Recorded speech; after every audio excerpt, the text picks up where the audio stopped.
व्यस्ताः समस्ताः सकलगुणनिधिः सर्वदोषो व्यपेतः पूर्णानन्दाव्ययो यो गुरुरपि परमश्चिन्तयेतं महान्तम्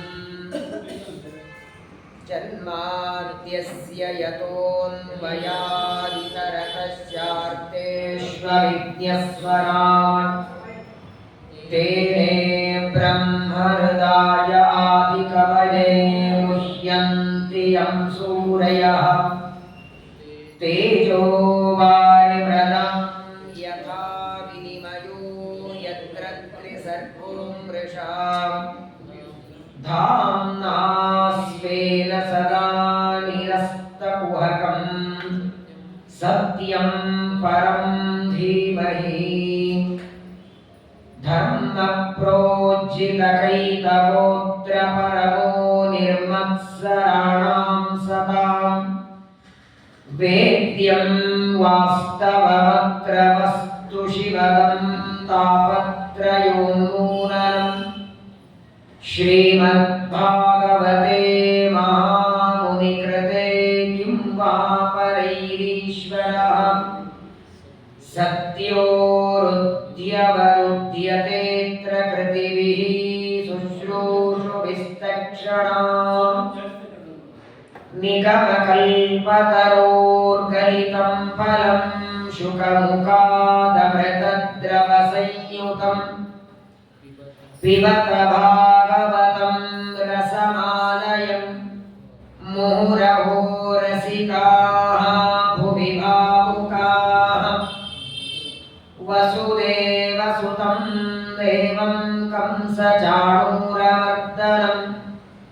देवकी परमानन्दं कृष्णं वन्दे जगद्गुरुं श्रीकृष्ण कृष्ण सकवृष्णिवृषावनिद्रुक् राजन्यवंशदः नामरवन्द्यवीर्यं गोविन्द गोद्विजसुरात्तिहरावतार योगेश्वराखिल गुरु भगवन्नमस्ते लक्ष्मीं क्षीरसमुद्रराजतनयां श्रीरङ्गदामेश्वरीं दासीभूतसमस्तदेववनितां लोकैकदीपाङ्कुरां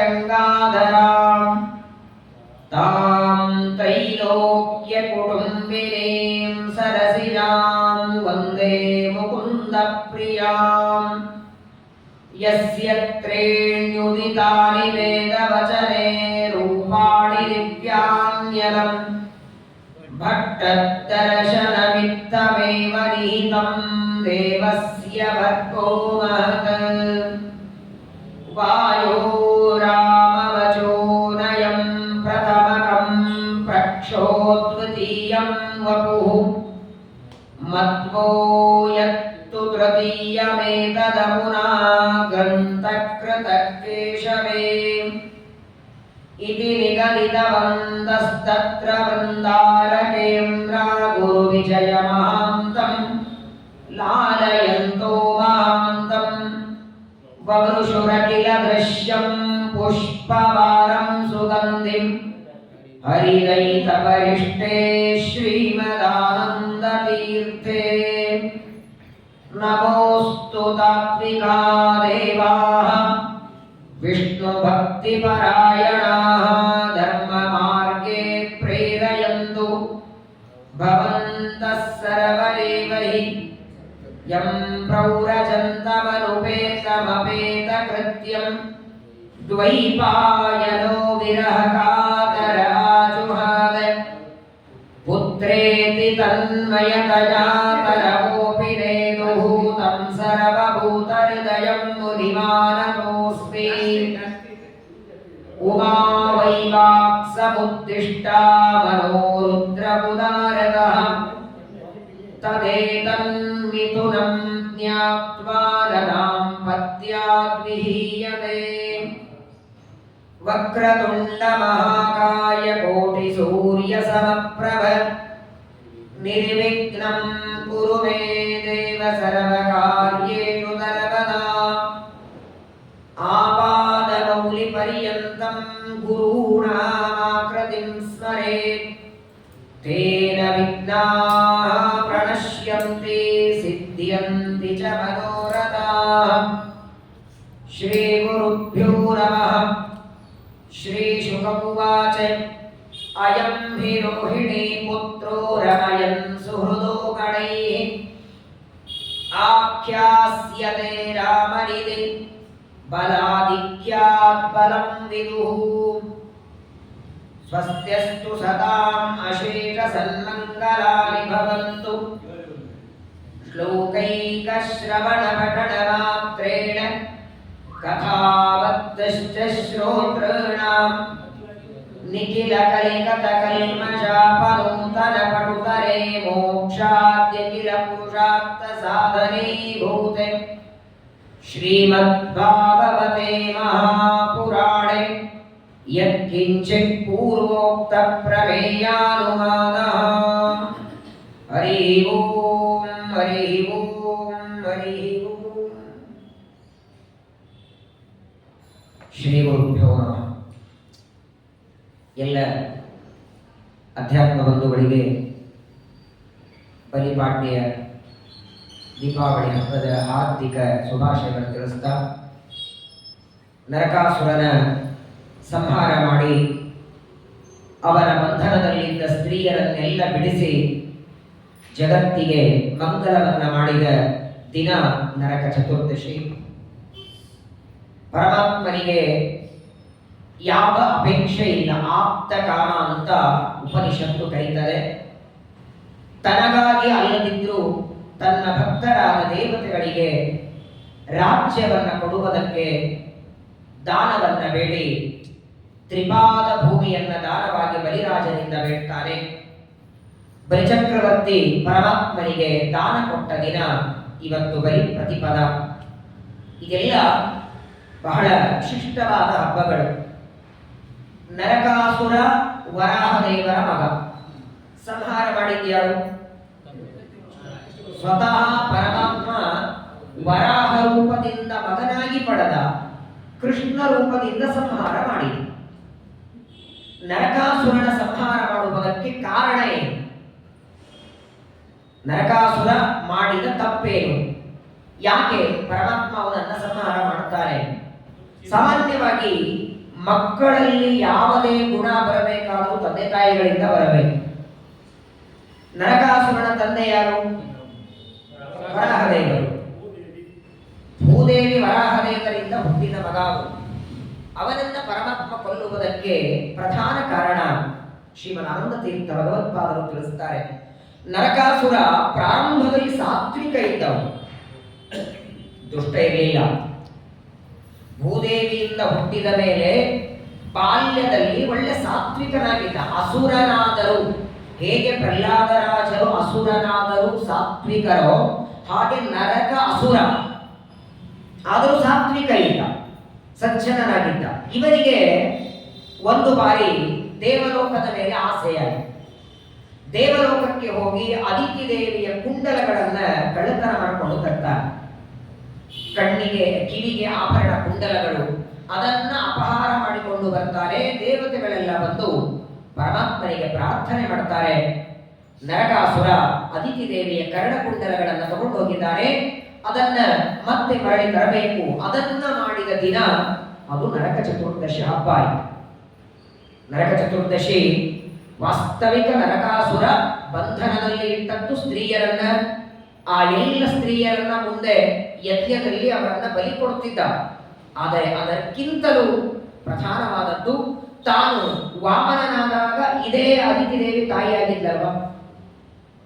ಈಗ ಕೃಷ್ಣನಾದಾಗ ದೇವಕಿ, ದೇವಕಿ ಬೇರೆ ಯಾರಲ್ಲ, ಮತ್ತೆ ಅದಿತಿನೇ. ಆದರೆ ಹೆಸರು ಮಾತ್ರ ಈಗ ದೇವಕಿ. ವಾಮನಾವತಾರದಲ್ಲಿ ಭಾದ್ರಪದ ಶುದ್ಧ ದ್ವಾದಶಿ ಯಾವ ಪರಮಾತ್ಮ ಅದಿತಿಯಿಂದ ಅವತಾರ ಮಾಡ್ತಾನೆ, ತನ್ನ ತಾಯಿಯಾದ ಅದಿತಿ ದೇವಿಯ ಕುಂಡಲಗಳನ್ನು ಕಳ್ಳತನ ಮಾಡಿದ್ದಕ್ಕೆ ನರಕಾಸುರ ಸಂಹಾರ ಮಾಡ್ತಾನೆ. ಇನ್ನೊಂದು ವಿಚಿತ್ರ ಅಂದ್ರೆ, ನರಕಾಸುರ ಹುಟ್ಟಿದ ಮೇಲೆ ಭೂದೇವಿ ವರಾಹ ವರಾಹದೇವರ ಹತ್ರ ಒಂದು ವರ ಬೇಡ್ಕೊಳ್ಳ.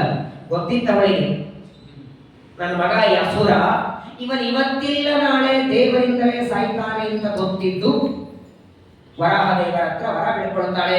ನನ್ನ ಮಗ ಮಾಡಿದ ತಪ್ಪುಗಳನ್ನೆಲ್ಲ ಕ್ಷಮಾ ಮಾಡಿ ಅವನನ್ನ ಸಂಹಾರ ಮಾಡೋದು ಬೇಡ ಅಂತ ಸ್ವತಃ ಭೂದೇವಿ ವರ ಬೇಡ್ಕೊಂಡಿರ್ತಾರೆ. ವರಾಹದೇವರು ಸಾಕ್ಷಾತ್ ಪರಮಾತ್ಮ. ವರಾಹದೇವರಂತಾರೆ, ಅವನ ಮಾಡಿದ ಎಲ್ಲ ಅಪರಾಧ ಕ್ಷಮಾ ಮಾಡ್ತಾರೆ. ಯಾವತ್ತು ನನ್ನ ತಾಯಿಯ ಕುಂಡಲಗಳನ್ನ ಅಪಹಾರ ಮಾಡ್ತಾನೆ ಅವತ್ತು ಮಾತ್ರ ಸಂಹಾರ ಮಾಡ್ತೇನೆ. ಹಾಗಾಗಿ ಹೆಂಡತಿಗೆ ಕೊಟ್ಟ ವರನು ಸತ್ಯ ಮಾಡಬೇಕಾಗಿತ್ತು. ಇದೆಲ್ಲವನ್ನ ಸೇರಿ ಆಶ್ವಿನ ಕೃಷ್ಣ ಚತುರ್ದಶಿ ಪ್ರಾಕ್ ಜ್ಯೋತಿಷ ಅನ್ನುವ ಪಟ್ಟಣ, ನರಕಾಸುರನ ಊರು. ನೋಡಿ, ಹಿರಣ್ಯಕಶಿಪು ದುಷ್ಟ, ಮಗ ಪ್ರಹ್ಲಾದ ಸಾತ್ವಿಕ. ಇಲ್ಲಿ ನೋಡಿ, ನರಕಾಸುರ ದುಷ್ಟನಾದ, ಅವರ ಮಗ ಪರಮ ಸಾತ್ವಿಕನಾದ. ನರಕಾಸುರನನ್ನ ಕೃಷ್ಣ ಸಂಹಾರ ಮಾಡಿದ ಮೇಲೆ ಸಮಗ್ರವಾದ ರಾಜ್ಯವನ್ನೇ ಪರಮಾತ್ಮನಿಗೆ ಒಪ್ಪಿಸಿ ಬಿಡ್ತಾಳೆ ಮಗ ಭಗದತ್ತ. ಮಹಾಭಾರತದಲ್ಲಿ ಅವರ ಕಥೆ ತುಂಬಾ ವಿಸ್ತಾರವಾಗಿ ಬರ್ತದೆ. ಮುಂದೆ ಪರಮಾತ್ಮ ಆ ಭಗದತ್ತನನ್ನೇ ಪಟ್ಟಾಭಿಷೇಕ ಮಾಡ್ತಾನೆ. ಕಂಟ್ರೋಲ್ ಮಾತ್ರ ತನ್ನ ಕೈಯಲ್ಲಿದೆ. ಸಮಗ್ರ ರಾಜ್ಯವನ್ನು ಒಪ್ಪಿಸಿದ. ಎಷ್ಟು ಸರಳ ಇದೆ ನೋಡಿ. ಈ ಬಾರಿ ನರಕ ಚತುರ್ದಶಿನೇ ಸಾಯಂಕಾಲ ಅಮಾವಾಸ್ಯೆ ಬಂತು, ಅವತ್ತೇ ಲಕ್ಷ್ಮೀ ಪೂಜೆ. ಇಲ್ಲಾಂದ್ರೆ ಪ್ರತಿ ವರ್ಷ ಮಾರನೇ ದಿನ ಅಮಾವಾಸ್ಯೆ ಲಕ್ಷ್ಮೀ ಪೂಜೆ ಇರುತ್ತೆ. ನರಕ ಚತುರ್ದಶಿ ಬಂಧನದಲ್ಲಿದ್ದ ಸ್ತ್ರೀಯರನ್ನೆಲ್ಲ ಬಿಡಿಸಿ, ಆ ನರಕ ಚತುರ್ದಶಿ ನಮಗೆಲ್ಲ ಒಂದು ಪಾಠ ಕಲಿಸ್ತದೆ. ಕಷ್ಟದಲ್ಲಿದ್ದವರಿಗೆ ನೀವು ಸಹಾಯ ಮಾಡಿ. ಕೃಷ್ಣ ಅದನ್ನೇ ಮಾಡಿದ್ದಲ್ವೇ? ಬಂಧನದಲ್ಲಿದ್ದ ಸ್ತ್ರೀಯರನ್ನ ಪರಮಾತ್ಮ ಬಿಡಿಸಿದ ಹಾಗೆ ನೀವು ಕಷ್ಟದಲ್ಲಿ ಬಂಧನದಲ್ಲಿದ್ದವರನ್ನ ಬಿಡಿಸಿ. ನಾವು ಕೇಳ್ತೀವಿ, ಬಿಡಿಸಿದ್ದಕ್ಕೆ ನಮಗೇನು ಪ್ರಯೋಜನ, ಲಾಭ ಏನು? ಮಾರನೇ ದಿನ ಲಕ್ಷ್ಮೀ ಪೂಜಾ, ನಿಮ್ಮ ಮನೆಗೆ ಲಕ್ಷ್ಮಿ ಬರ್ತಾಳೆ. ಹಾಗಾಗಿ ನರಕ ಚತುರ್ದಶಿಯ ಮಾರನೇ ದಿನ ಲಕ್ಷ್ಮೀ ಪೂಜಾ ಆಯ್ತು.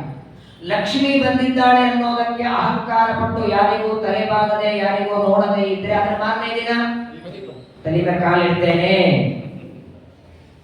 ಮೊದಲು ಕಷ್ಟದಲ್ಲಿದ್ದವರಿಗೆ ಸಹಾಯ ಮಾಡಿ ಅಂತ ನರಕ ಚತುರ್ದಶಿ. ಸಹಾಯ ಮಾಡಿ ನೋಡು, ನಿಮ್ಮ ಮನೆಗೆ ನಾನು ಬರ್ತೇನೆ ಅಂತ ಲಕ್ಷ್ಮಿ. ನಾನು ಬಂದಂತ ಹೆಗರಾಡಿದರೆ ನನ್ನ ಗಂಡಿದ್ದಾನೆ, ತಲೆ ಮೇಲೆ ಕಾಲಿಡ್ತಾನೆ.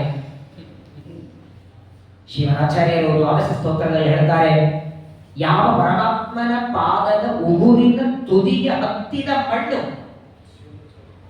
ಅದ ಬೇಕು ಅಂತ ಕ್ಯೂ ಹಚ್ಚಿರ್ತಾರಂತೆ.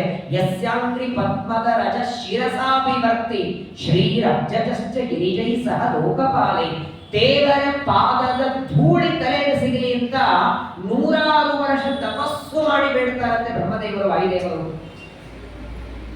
ಇಷ್ಟು ಮಹತ್ವದ ಪಾದದ ಧೂಳಿಗಿರಬೇಕಾದರೆ ಸಮಗ್ರವಾದ ಪಾದವನ್ನೇ ಬಲಚಕ್ರವರ್ತಿಯ ತಲೆ ಮೇಲೆ ಇಟ್ಟಿದ್ದಾರಲ್ಲ ದೇವರು. ಚಕ್ರವರ್ತಿಯ ಕಥೆ ವಿಸ್ತಾರವಾಗಿ ಅಷ್ಟಮ ಸ್ಕಂದದಲ್ಲಿ ನೀವೆಲ್ಲ ಶ್ರವಣ ಮಾಡಿದ್ದೀರಿ. ಬಲಿರಾಜ ವಿರೋಚನನ ಮಗ, ಪ್ರಹ್ಲಾದ ರಾಜರ ಮೊಮ್ಮಗ. ಆದರೆ ಪ್ರಹ್ಲಾದನ ಒಂದು ಗುಣಗಳು ಮಗನಲ್ಲಿ ಬರಲಿಲ್ಲ. ಸಾಮಾನ್ಯವಾಗಿ ಹಾಗೆ ಇರುತ್ತೆ, ತಂದೆಯ ಗುಣ ಮಗನಲ್ಲಿ ಬರಲ್ಲ, ಮೊಮ್ಮಗನಲ್ಲಿ ಬರುತ್ತೆ. ಪ್ರಹ್ಲಾದ ರಾಜನಲ್ಲಿರುವ ಸಾತ್ವಿಕತೆ, ಸರಳತೆ, ಸಜ್ಜನತೆ, ಪ್ರಾಮಾಣಿಕತೆ ಮಗನಾದ ವಿರೋಚನಲ್ಲಿ ಬರಲಿಲ್ಲ. ಅವನ ಮಗನಾದ ಬಲಿರಾಜನಲ್ಲಿ ಬಂತು. ಅಂತಹ ಬಲಿಚಕ್ರವರ್ತಿಯನ್ನ ಇವತ್ತು ಪಾದವನ್ನ ಅಟ್ಟಿ ಪರಮಾತ್ಮ ಕಳಿಸ್ತಾರೆ. ಇಂತಹ ಒಂದು ಪವಿತ್ರವಾದ ದೀಪಾವಳಿಯ ಪರ್ವಕಾಲ. ಅದಿತಿ ದೇವಿಯ ಕುಂಡಲಗಳ ತಂದು ಕೊಟ್ಟ. ಕಿವಿಗೆ ಭೂಷಣ ಯಾವುದು? ಶಿವ ಭಾಗವತ ಶ್ರವಣರೇ, ಓಲೆ ತಗೊಂಡೇ ಮಾಡ್ತೇವೆ. ನಮಗೇನು ಕೊಟ್ಟ ಅದು ಬೇಕಲ್ಲ, ನಾವೇ ದೀಪಾವಳಿ ಮಾಡೋದು, ಅವಳು ಮಾಡ್ಲಿ.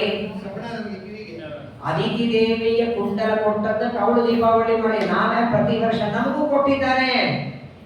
ನರಕಾಸುರನ ಸಂಹಾರ ಮಾಡಿ ಅದಿತಿ ದೇವಿಗೆ ಮಾತ್ರ ಕುಂಡಲಲ್ಲ, ಕರ್ಣಗಳಿಗೆ ಕುಂಡಲ. ನಮ್ಮೆಲ್ಲರ ಕರ್ಣಗಳಿಗೆ ಸಿಹಿಯಾದ, ಅತ್ಯಂತ ಮನೋಹರವಾದ, ಮನೋರಂಜನವಾದ, ಪಾಪ ಪರಿಹಾರ ಮಾಡುವ ಕುಂಡಲಗಳು, ಶಾಶ್ವತವಾದ ಕುಂಡಲ ಭಾಗವತಾದಿ ಗ್ರಂಥಗಳ ಶ್ರವಣ ಕೊಟ್ಟಿದ್ದಾನಲ್ಲ ಅನ್ನೋದಕ್ಕೆ ನರಕ ಚತುರ್ದಶಿಯನ್ನ ನಾವೆಲ್ಲರೂ ಆಚರಣೆ ಮಾಡಬೇಕಾದದ್ದು. ನೋಡಿ, ಶ್ರವಣ ಮಾಡುವುದಕ್ಕೆ ಕಿವಿಯ ಹೊರತಾಗಿ ಬೇರೆ ದ್ವಾರ ಇಲ್ಲ. ಕಿವಿಯನ್ನ ಮುಚ್ಚಿಕೊಂಡು ಕಣ್ಣಿನಿಂದ, ಮೂಗಿನಿಂದ, ಬಾಯಿಯಿಂದ ಶ್ರವಣ ಮಾಡಲಿಕ್ಕಾಗುವುದಿಲ್ಲ. ಹಾಗಾಗಿ ಈ ನರಕ ಚತುರ್ದಶಿ, ಬಲಿ ಪ್ರತಿಪದ, ಎಲ್ಲ ಪರ್ವಕಾಲದಲ್ಲಿ ದೀಪಗಳನ್ನು ಹಚ್ಚಿ ದೀಪಾವಳಿಯನ್ನೆಲ್ಲ ಮಾಡಿದ್ದೇವೆ. ಕೇವಲ ಹೊರಗಿನ ಕತ್ತಲೆ ಹೋದರೆ ಸಾಲುವುದಿಲ್ಲ, ಬಾಹ್ಯವಾದ ಕತ್ತಲೆ ಹೋಗುವುದಕ್ಕೆ ಈ ದೀಪಗಳಿಗೆ ಸಾಧ್ಯ. ಆದರೆ ಒಳಗೊಂದು ಕತ್ತಲೆ ಇದೆ. ಪರಮಾತ್ಮನ ಬಗ್ಗೆ ಅಜ್ಞಾನವೆಂಬ ಕತ್ತಲೆ, ಸರಿಯಾದ ಮಾರ್ಗ ಗೊತ್ತಿಲ್ಲ, ದಾರಿ ಗೊತ್ತಿಲ್ಲ. ಆ ದೇವರ ಬಗ್ಗೆ ಒಳ್ಳೆ ತಿಳುವಳಿಕೆಯನ್ನ ದೀಪ ಜ್ಯೋತಿ ನಮೋಸ್ತುತೆ ಲಕ್ಷ್ಮೀದೇವಿ ಪರಮಾತ್ಮನ ಬಗ್ಗೆ ತಿಳುವಳಿಕೆ ಕೊಡ್ತಾಳೆ. ಅಂತಹ ಸರ್ವಜ್ಞನಾದ ಸರ್ವೋತ್ತಮನಾದ ಶ್ರೀಕೃಷ್ಣ ಪರಮಾತ್ಮನ ಚರಿತ್ರೆ ಭಾಗವತದ ದಶಮ ಸ್ಕಂದದಲ್ಲಿ ಶ್ರವಣ ಮಾಡ್ತಾ ಇದೆ. ಸಂವತ್ಸರ ಜ್ಞಾನ ಸತ್ರದ ಕೊನೆ ಮಾಸ ಇದು. ಕಾರ್ತಿಕ ಮಾಸಕ್ಕೆ ಪ್ರಾರಂಭ ಆಗಿತ್ತು ಹೋದ ವರ್ಷ. ನೋಡ್ತಾ ನೋಡ್ತಾ ಸಂವತ್ಸರ ಮುಗಿತು. ಇವತ್ತು ಕಾರ್ತಿಕ ಮಾಸ ಪ್ರಾರಂಭವಾಗಿದೆ. ಕಾರ್ತಿಕ ಮಾಸದಿಂದ ಕಾರ್ತಿಕ ಮಾಸದವರೆಗೆ ಶ್ರೀಮದ್ ಭಾಗವತದ ಶ್ರವಣವನ್ನ ಮಾಡಿ ಈ ಸಮಗ್ರವಾದ 12 ತಿಂಗಳಲ್ಲಿ ಶ್ರವಣ ಮಾಡಿದ ಭಾಗವತ ಪುಷ್ಪವನ್ನ ಪರಮಾತ್ಮನ ಪಾದಗಳಲ್ಲಿ ಸಮರ್ಪಣೆ ಮಾಡುವುದಕ್ಕೆ ಸಾಕ್ಷಾತ್ ಭಗವಂತನ ಸುದರ್ಶನ ಚಕ್ರದಿಂದ ನಿರ್ಮಾಣವಾದ ಚಕ್ರತೀರ್ಥ ಗೋಮತಿ ನದಿ, ಎಲ್ಲ ಋಷಿ ಮುನಿಗಳ ತಪೋಭೂಮಿ, ಭಾಗವತಾದಿ ಪುರಾಣಗಳ ಜನ್ಮಭೂಮಿ, 18 ಪುರಾಣಗಳ ತವರು ಮನೆ ನೈಮಿಷಾರಣ್ಯ ಕ್ಷೇತ್ರದಲ್ಲಿ ಮುಂದಿನ ತಿಂಗಳು ನಾವೆಲ್ಲ ಹೊರಡ್ತಾ ಇದ್ದೇವೆ. ಇದು ಕೋಟಿ ಜನ್ಮಗಳ ಪುಣ್ಯದಿಂದ ಸಿಗೋದು. ತೀರ್ಥಕ್ಷೇತ್ರದ ಯಾತ್ರೆ ಸಿಗೋದೇ ತುಂಬಾ ಪುಣ್ಯ. ಅದರಲ್ಲಿಯೂ ಈ ತರಹದ ಮಂಗಳ ಮಹೋತ್ಸವ ಅಲ್ಲಿ ಮಾಡುವ ಸೌಭಾಗ್ಯವನ್ನ ಪರಮಾತ್ಮ ಕರುಣಿಸಿಕೊಟ್ಟಿದ್ದಾನೆ. ಶ್ರೀಮದ್ ಭಾಗವತ ಇದು ಎಲ್ಲರಿಗೂ ಸಿಗೋದಲ್ಲ ಅಂತಾರೆ ಪದ್ಮಪುರಾಣದಲ್ಲಿ. ಜನ್ಮಾಂತರೇ ಭವೇ ಪುಣ್ಯಂ ತದಾ ಭಾಗವತ ಲಭೆ. ಭಾಗವತ ಅನ್ನುವ 4 ಅಕ್ಷರ ಬಾಯಿಂದ ಉಚ್ಚಾರ ಆಗಬೇಕು ಅಥವಾ ಕಿವಿ ಬೀಳಬೇಕು ಅಂದ್ರೆ ಅಕೌಂಟ್ ಅಲ್ಲಿ ಪುಣ್ಯ ಇರಬೇಕು. ಅನಂತ ಜನ್ಮಗಳ ಪುಣ್ಯ ಇದ್ರೆ ಮಾತ್ರ ಸಿಗತ್ತೆ. ಪರೀಕ್ಷಿತ ಮಹಾರಾಜರಿಗೆ ಶುಕಾಚಾರ್ಯರು ಗಂಗಾ ನದಿಯ ದಂಡೆಯಲ್ಲಿ ಶುಕ ಸ್ಥಳದಲ್ಲಿ ಭಾಗವತದ ಉಪದೇಶ ಮಾಡ್ತಾ ಇದ್ದಾರೆ. ಸಾಕ್ಷಾತ್ ವೇದವ್ಯಾಸ ದೇವರ ಮಕ್ಕಳು ಶುಕಾಚಾರ್ಯರು, ಮನೋನಿಯಾಮಕರು. ಮನಸ್ಸು ಕಾರಣವಲ್ಲ, ಪಾಪ ಪುಣ್ಯಕ್ಕೆಲ್ಲ. ಅನಲಾಕ್ಷ ನಿನ್ನ ಪ್ರೇರಣೆ ಇಲ್ಲದೆ ಅತ್ಯಂತ ಪ್ರಧಾನವಾದದ್ದೇ ನಮ್ಮ ಶರೀರದಲ್ಲಿ ಮನಸ್ಸು. ಆ ಮನಸ್ಸನ್ನ ಪರಿವರ್ತನ ಮಾಡುವ, ಮನಸ್ಸನ್ನ ನಿಯಮನ ಮಾಡುವ ರುದ್ರದೇವರು ಶುಕಾಚಾರ್ಯರಾಗಿ ಭಾಗವತದ ಉಪದೇಶ ಮಾಡುತ್ತಿದ್ದಾರೆ. ಆಯುಷ್ಯದ ಕೊನೆ 7 ದಿನ, ಇನ್ನು ನಾನು 7ನೇ ದಿನ ತಕ್ಷಕರಿಂದ ಸಾಯುತ್ತೇನೆ ಅನ್ನುವ ಭರವಸೆಯಿಂದ ಪರೀಕ್ಷಿತ ರಾಜರು ರಾಜ್ಯವನ್ನ ಬಿಟ್ಟು ಗಂಗಾ ನದಿಗೆ ಬಂದಿದ್ದಾರೆ. ಭಾಗವತದ ಶ್ರವಣ ಮಾಡ್ತಾ ಇದ್ದಾರೆ. ಒಂದು ಬಾರಿ ಶುಕಸ್ಥಳದಲ್ಲಿ ಒಂದು ಘಟನೆ ನಡೀತದೆ. ಪರೀಕ್ಷಿತರಿಗೆ ಶುಕಾಚಾರ್ಯರು ಭಾಗವತ ಹೇಳುವಾಗ ದೇವಲೋಕದಿಂದ ದೇವತೆಗಳ ಬಂದರು. ಇಂದ್ರ, ಚಂದ್ರ, ಗರುಡ, ಕಾಮ ಎಲ್ಲ ದೇವತೆಗಳು ತಮ್ಮ ತಮ್ಮ ತಲೆಯ ಮೇಲೆ ಬಂಗಾರದ ಕೊಡಗಳಲ್ಲಿ ಅಮೃತ ತುಂಬಿಕೊಂಡು ಬಂದಿರುತ್ತೆ. ದೇವಲೋಕದ ಅಮೃತ. ಯಾವ ಅಮೃತದ ಒಂದು ಹನಿ ಕುಡಿದರೆ ಸಾಕು, ಕಣ್ಣಿನ ರೆಪ್ಪೆ ಬಡಿಯದೆ ಜೀವನ ಮಾಡಬಹುದು. ಜನ್ಮ ಇಲ್ಲ, ಮರಣ ಇಲ್ಲ, ರೋಗ ಇಲ್ಲ, ದಾರಿದ್ರ್ಯ ಇಲ್ಲ, ಹಸಿವೆ ಇಲ್ಲ, ನೀರಡಿಕೆ ಇಲ್ಲ, ಮೈ ಹೊಲಸಾಗೋದಿಲ್ಲ, ಬೆವರು ಬರೋದಿಲ್ಲ. ಒಂದು ಹನಿ ಅಮೃತ ಕುಡಿದ್ರೇನೆ ಅಜರಾಮರನಾಗಿರಬಹುದು. ಅಂಥದ್ದು ಒಂದು ಹನಿ ಇಲ್ಲ. ಕೊಡಗಟ್ಟಲೆ ಅಮೃತವನ್ನ ದೇವತೆಗಳು ತಲೆ ಮೇಲೆ ಹೊತ್ಕೊಂಡು ಶುಕಸ್ಥಳಕ್ಕೆ ಬಂದು ಶುಕಾಚಾರ ಮುಂದೆ ಇಟ್ಟಂತೆ ಬಂಗಾರದ ಕೊಡಗಳನ್ನು ತಂದಿಟ್ಟು ಹೇಳ್ತಾರೆ, ಸ್ವಾಮಿ ಇದು ದೇವಲೋಕದ ಅಮೃತ, ಇದನ್ನೇ ಬಿಟ್ಟುಕೊಡ್ತೇವೆ, ನೀವೇ ಇಟ್ಕೊಳ್ಳಿ ಇದನ್ನ. ಈ ಅಮೃತವನ್ನ ಪಾನ ಮಾಡಿದ್ದಕ್ಕೆ ನಾವೆಲ್ಲರೂ ಅಜರಾಮರರಾಗಿದ್ದೇವೆ.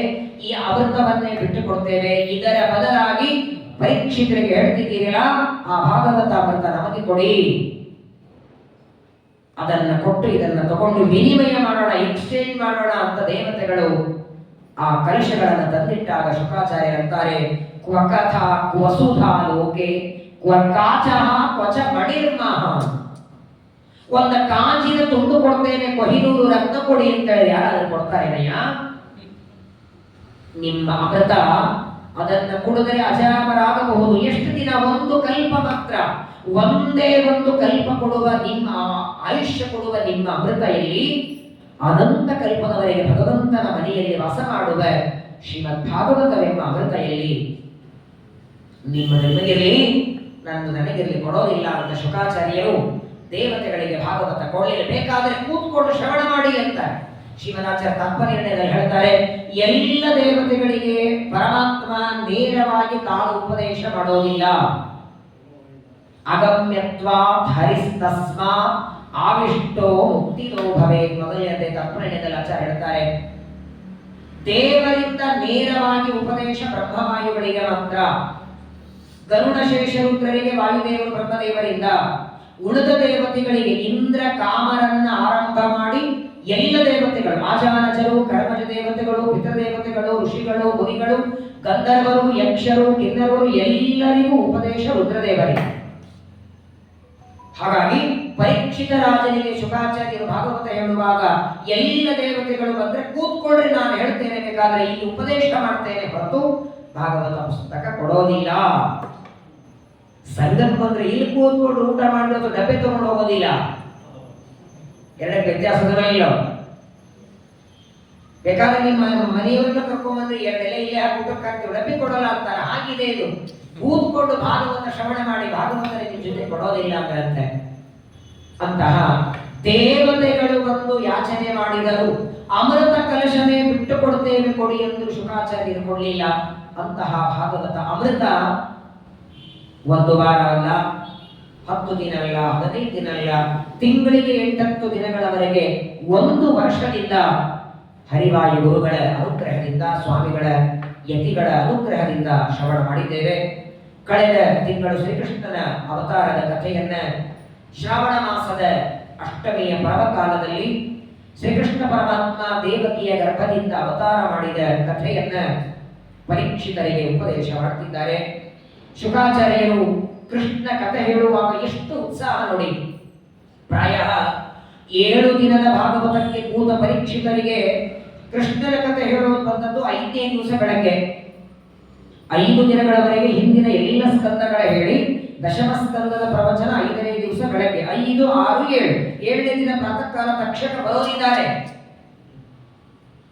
ಅಷ್ಟರೊಳಗೆ ಕೃಷ್ಣ ಚರಿತ್ರೆ ಹೇಳಿ ಮುಗಿಸಬೇಕಾಗಿದೆ. ಪ್ರತ್ಯಕ್ಷ ಕೃಷ್ಣ ಚರಿತಂ ಕಲಿಕಲ್ಮಷಗ್ರಂ ವ್ಯಾಹರ್ತು ಮಾರಭತ ಭಾಗವತ ಪ್ರಧಾನ. ಜ್ಞಾನಿಗಳಾದ ಮನೋನಿಯಾಮಕರಾದ ಶುಕಾಚಾರ್ಯರಿಗೆ ಒಂದೊಂದು ಪ್ರಶ್ನೆ ಪರೀಕ್ಷಿತ ಕೇಳಿದರೆ ಕಣ್ಣೊಳಗೆ ಆನಂದ ಭಾಷ್ಪಗಳು ಬರ್ತಿತ್ತು. ಪ್ರಪಂಚದೊಳಗೆ ಊಟದಿಂದ ಆನಂದ ಕೆಲವರಿಗೆ, ಬಟ್ಟೆಯಿಂದ ಆನಂದ ಕೆಲವರಿಗೆ, ಹೊಸ ಹೊಸದಾದ ವಸ್ತುಗಳನ್ನು ತಗೊಂಡ್ರೆ ಖರೀದಿ ಮಾಡಿದ ಆನಂದ ಕೆಲವರಿಗೆ, ಸಜ್ಜನರಿಗೆ, ಜ್ಞಾನಿಗಳಿಗೆ ಆನಂದ ಅಂತಿದ್ರೆ ದೇವರ ಬಗ್ಗೆ ಎಂದ ಮಾತು ಹೇಳಿ ಅಂತ ಯಾವ ಪ್ರಶ್ನೆ ಕೇಳ್ತಾರೆ ನೋಡಿ, ಆ ಪ್ರಶ್ನೆಯಿಂದಲೇ ಆನಂದ ಆಗ್ತದೆ. ವಾಸುದೇವ ಕಥಾ ಪ್ರಶ್ನ ಪುರುಷಾನ್ ತ್ರೀನ್ ಪುನಾತಿ ವಕ್ತಾರಂ ಪ್ರಚ್ಛಕಂ ಶ್ರೋತೃ ತಪ್ಪಾದ ಸಹಿರಂ ಯಥಾ ಶುಕಾಚಾರ್ಯರ ಮಾತು. ಯಾವ ವ್ಯಕ್ತಿ ದೇವರ ಕಥೆ ಹೇಳಿ ಇನ್ನಷ್ಟು ದೇವರ ಕಥೆ ಹೇಳಿ ಅಂತಾನೆ, ಒಂದರ್ಥದಲ್ಲಿ ಆ ವ್ಯಕ್ತಿಯ ಮೇಲೆ ದೇವರು ಮಾಡುವಷ್ಟು ಪ್ರೀತಿ ಇನ್ನೊಬ್ಬರ ಮೇಲೆ ಮಾಡಲ್ಲ. ಈ ಪ್ರಶ್ನೆ ಕೇಳೋರ ಕಡೆಗೆ ಇದ್ದಾರೆ. ಈಗ 99% ವೈಯಕ್ತಿಕ ಪ್ರಶ್ನೆ ಇರುತ್ತೆ. ಯಾರ ಜ್ಯೋತಿಷರ ಹತ್ರ ಹೋಗ್ರಿ, ಅಥವಾ ನಮ್ಮನೆ ಯಾರು ಆಚಾರದಲ್ಲಿ ಹೇಗೋ ಬಂದಿದ್ದೀರಾ ಮರಗಟ್ಟೆ ಭಾಗವತ ಹೇಳಿ ಅಂತ ಕೇಳಲ್ಲ. ಅಯ್ಯೋ ನಮ್ಮ ಸಂಘದಲ್ಲಿ ಇದೇ ಇರುತ್ತಲ್ಲ, ಮನೆ ತಗೋಬೇಕು, ಕಾರ್ ತಗೋಬೇಕು, ಜಾತಕ ನೋಡಿ ಹೊರದೇಶಕ್ಕೆ ಹೋಗ್ಬೇಕು, ಆಗುತ್ತೋ ಇಲ್ಲೋ. ಪರೀಕ್ಷಿತರಿಗೆ, ಶುಕಾಚಾರ್ಯರಿಗೆ ಪರೀಕ್ಷಿತ ರಾಜರ ಕೇಳಿದ ಪ್ರಶ್ನೆಯಿಂದ ಆನಂದ ಆಗಿದೆ. ಯಾವ ಚಂದ್ರವಂಶದಲ್ಲಿ ಕೃಷ್ಣನ ಅವತಾರ ಆಯಿತೋ, ಯಾವ ಚಂದ್ರವಂಶದಲ್ಲಿ ಸಾಕ್ಷಾತ್ ಪರಮಾತ್ಮ ವೇದವ್ಯಾಸ ರೂಪದಿಂದ, ಪರಶುರಾಮ ರೂಪದಿಂದ, ಧನ್ವಂತರಿ 4 ಅವತಾರಗಳು, ಧನ್ವಂತರಿ, ಪರಶುರಾಮ, ವೇದವ್ಯಾಸ, ಕೃಷ್ಣ 4 ಅವತಾರಗಳು ಚಂದ್ರವಂಶದಲ್ಲಿ ಮಾಡ್ತಾರೆ. ಅದೇ ಚಂದ್ರವಂಶದಲ್ಲೇನೆ ಪಾಂಡವರೆಲ್ಲ ಅವತಾರ ಮಾಡಿ ಬರ್ತಾರೆ. ಅಂತಹ ಪಾಂಡವರ ಮೊಮ್ಮಗನಾದ ಜ್ಞಾನಿಯಾದ, ಮೇಧಾವಿಯಾದ, ತಪಸ್ವಿಯಾದ, 16ನೇ ವರ್ಷಕ್ಕೆ ಸಮಗ್ರ ಭೂಮಂಡಲ ಪ್ರದಕ್ಷಿಣೆ ಹಾಕಿದ್ದ ಪರೀಕ್ಷಿತ, 16ನೇ ವರ್ಷಕ್ಕೆ ಅಶ್ವಮೇಧ ಯಾಗ ಮಾಡಿದ್ದ ಪರೀಕ್ಷಿತನ ಕಥೆ ಕೇಳಬೇಕು. ಏನು ಅದ್ಭುತ! ತಾಯಿಯ ಗರ್ಭದಲ್ಲಿ ಇರುವಾಗಲೇ ಯಾವುದೋ ತಾಮ್ರದ್ದೋ ಹಿತಾಳೆನೋ ಕಂಚಿನ ಪ್ರತಿಮೆಯಲ್ಲ, ಸಾಕ್ಷಾತ್ ಸಚ್ಚಿದಾನಂದ ರೂಪಿಯಾದ ಪರಮಾತ್ಮನನ್ನ ಗರ್ಭದಲ್ಲಿ ತನ್ನ ಸುತ್ತಲೂ ರಕ್ಷಣೆ ಮಾಡುವ ದೇವರನ್ನ ಹಗಲಿರಳು ಕಂಡು ಹೊರಗೆ ಬಂದವರು ಪರೀಕ್ಷಿತ. ತಿರುಪತಿಗೆ ಹೋಗಿ ಬಂದ್ರೆ ಅವರನ್ನು ನೋಡಿದ್ರು ಸಾಕಂತೆ, ದೇವರನ್ನ ನೋಡೋದಲ್ಲ. ಅಪ್ಪಣ್ಣಾಚಾರ್ಯರಂತೂ ರಾಯ ವೃಂದಾವನ ನೋಡೋದು ತದ್ದರ್ಶನಂ ದುರಿತ ಕಾಲನ ದಾವಭೂತಂ ಅಂತಾರೆ. ರಾಯರ ವೃಂದಾವನ ನೋಡಿ ಬಂದವರನ್ನ ನೋಡಿದರೆ ಸಾಕು, ಪಾಪಗಳೆಂಬ ಪರ್ವತ ಭಸ್ಮ ಆಗುತ್ತೆ ಅಂತಾರೆ ಅಪ್ಪಣ್ಣಾಚಾರ್ಯರು. ಇನ್ನು ಸಾಕ್ಷಾತ್ ದೇವರನ್ನ ನೋಡಿ ಬಂದವ, ಅಶ್ವಮೇಧಯಾಗ ಮಾಡಿದವ, ಅನೇಕ ಯಜ್ಞಯಾಗ ಮಾಡಿದವ, ಪರೀಕ್ಷಿತ ರಾಜರ ರಾಜ್ಯದೊಳಗೆ ಒಬ್ಬ ವ್ಯಕ್ತಿ ಸಂಧ್ಯಾವಂದನ ಮಾಡದವ ಇರಲಿಲ್ಲ. ಸಂಧ್ಯಾವಂದನೆ, ದೇವರ ಪೂಜೆ, ನಿತ್ಯ ಕರ್ಮ, ಶಾಂತ ಕರ್ಮ, ಎಂಥ ರಾಜ್ಯದಲ್ಲಿ ಪರೀಕ್ಷಿತರದು.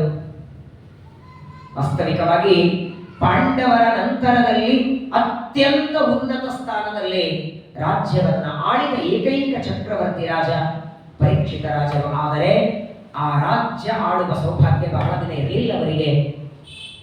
ಭಗವಂತನ ಸಂಕಲ್ಪ, ಸಣ್ಣ ವಯಸ್ಸಿನೊಳಗೇನೆ ರಾಜ್ಯವನ್ನ ಬಿಟ್ಟು ಗಂಗಾ ನದಿಗೆ ಬಂದಿದ್ದಾರೆ.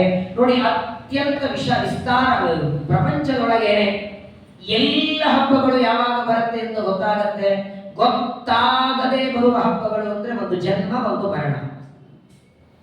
ಯಾವ ದಿನ, ಎಲ್ಲಿ, ಎಷ್ಟೊತ್ತಿಗೆ, ಹೇಗೆ, ಯಾರಿಂದ ಪರೀಕ್ಷಿತ ರಾಜರಿಗೆ ಗೊತ್ತಾಗಿ, ಬರೀ ಗೊತ್ತಾಗೋದಲ್ಲ, 7 ದಿನ ಮೊದಲು ಗೊತ್ತಾಗಿದೆ, ತಕ್ಷಕನಿಂದ ಮರಣ ಅಂತ. ಅಂತಹ ಪರೀಕ್ಷಿತರು ಶುಕಾಚಾರ್ಯರ ಮುಖ ಕಮಲದಿಂದ ಕೃಷ್ಣನ ಕಥೆಯನ್ನ ಕೇಳುತ್ತಿದ್ದಾರೆ. ಕೃಷ್ಣ ಪರಮಾತ್ಮ ಅವತಾರ ಮಾಡುವುದಕ್ಕೆ ಶ್ರಾವಣ ಮಾಸ ಯಾಕೆ, ಅಷ್ಟಮಿ ತಿಥಿ ಯಾಕೆ, ರೋಹಿಣಿ ನಕ್ಷತ್ರ ಯಾಕೆ, ಕೃಷ್ಣ ಪಕ್ಷನೇ ಯಾಕೆ, ಇದೆಲ್ಲದಕ್ಕೂ ಕಾರಣ ನಾನು ಅವತಾರ ಸಂದರ್ಭದಲ್ಲಿ ತಿಳಿಸಿದ್ದೇನೆ. ಪ್ರತ್ಯೇಕವಾಗಿ ಮಾಸ, ಪಕ್ಷ, ಋತು, ತಿಥಿ, ನಕ್ಷತ್ರ, ಪರ್ಟಿಕ್ಯುಲರ್ ಆಗಿ ಇದನ್ನೇ ಆರಿಸಿಕೊಳ್ಳೋದಕ್ಕೆ, ಯಾವತ್ತೋ ಬಂದ ಹೇಗೋ ಬಂದ ಬೇರೆ, ಆರಿಸಿಕೊಳ್ಳೋದಕ್ಕೂ ಒಂದು ಕಾರಣ ಇದೆ. ಅದನ್ನ ಶುಕಾಚಾರ್ಯರು ತಿಳಿಸಿದ್ದಾರೆ. ಶ್ರಾವಣ ಕೃಷ್ಣ ಅಷ್ಟಮಿ ಅವತಾರ ಮಾಡ್ತಾನೆ. ಕೃಷ್ಣ ಅಷ್ಟಮಿ ಆದ ಮೇಲೆ ಮುಂದೆ ಭಾದ್ರಪದ ಶುದ್ಧ ಏಕಾದಶಿ. ಭಾದ್ರಪದ ಏಕಾದಶಿಗೆ ಪರಿವರ್ತಿನಿ ಅಂತ ಹೆಸರು. ಅದ್ರೇನು, ಮಗ್ಗಲಾಗೋ ದಿನ. ಪರಮಾತ್ಮ ಯಾವ ಈ 4 ತಿಂಗಳದ ಚಾತುರ್ಮಾಸದಲ್ಲಿ ಮಲಗುತ್ತಾನೆ. ಮಲಗಿದಾಗ ಮೊದಲು ಹೇಗೆ ಮಲಗುತ್ತಾನೆ, ಮಗ್ಗಲಾಗೋದು ಅಂತಾರಲ್ಲ, ಅದನ್ನ ಪರಮಾತ್ಮ ಮಗ್ಗಲಾಗೋ ದಿನ ಪರಿವರ್ತನೆ ಏಕಾದಶಿ. ಹೀಗೆ ಮಾನವ ಶರೀರ ಇಲ್ಲ ಅಂದು ಮಾನವ ಶರೀರ ಧಾರಣ ಮಾಡಿ ಮನುಷ್ಯರಂತೆ ಓಡಾಡುತ್ತಿದ್ದಾರೆ.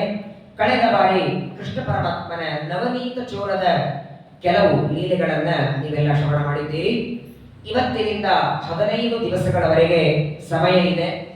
ವಾಸ್ತವಿಕವಾಗಿ ಒಂದೆರಡು ಮಾತುಗಳನ್ನು ಹೇಳಿಬಿಡ್ತೇನೆ. ದಶಮಸ್ಕಂದದ ಸಂಪೂರ್ಣ ಭಾಗ, ಪೂರ್ವಾರ್ಧ ಮತ್ತು ಉತ್ತರಾರ್ಧ, ಸುಮಾರು 103 ಅಧ್ಯಾಯ ಇದೆ. 103 ಅಧ್ಯಾಯ ದಶಮಸ್ಕಂದ. ಭಾಗವತದೊಳಗೆ ಇಡೀ ಭಾಗವತ ಒಂದು ಕಡೆಗೆ, ದಶಮಸ್ಕಂದ ಒಂದು ಕಡೆ. ಹಾಗಾಗಿ ದಶಮಸ್ಕಂದದ ಸಂಪೂರ್ಣ ಪ್ರವಚನ ಅದು ಈ 15 ದಿನದ ಅವಧಿಯಲ್ಲಿ ಮುಗಿಯುತ್ತದೆ. ನೈಮಿಷಾರಣ್ಯದಲ್ಲಿ 1 ವಾರ ಇದೆ. ಅದು ದಿನಕ್ಕೆ 3-4 ಗಂಟೆ ಟೈಮ್ ಇದೆ. ನೈಮಿಷಾರಣ್ಯದಲ್ಲಿ ಸಾಯಂಕಾಲ 6:30 7:30 ಮಾತ್ರ ಪ್ರವಚನ ಅಲ್ಲ,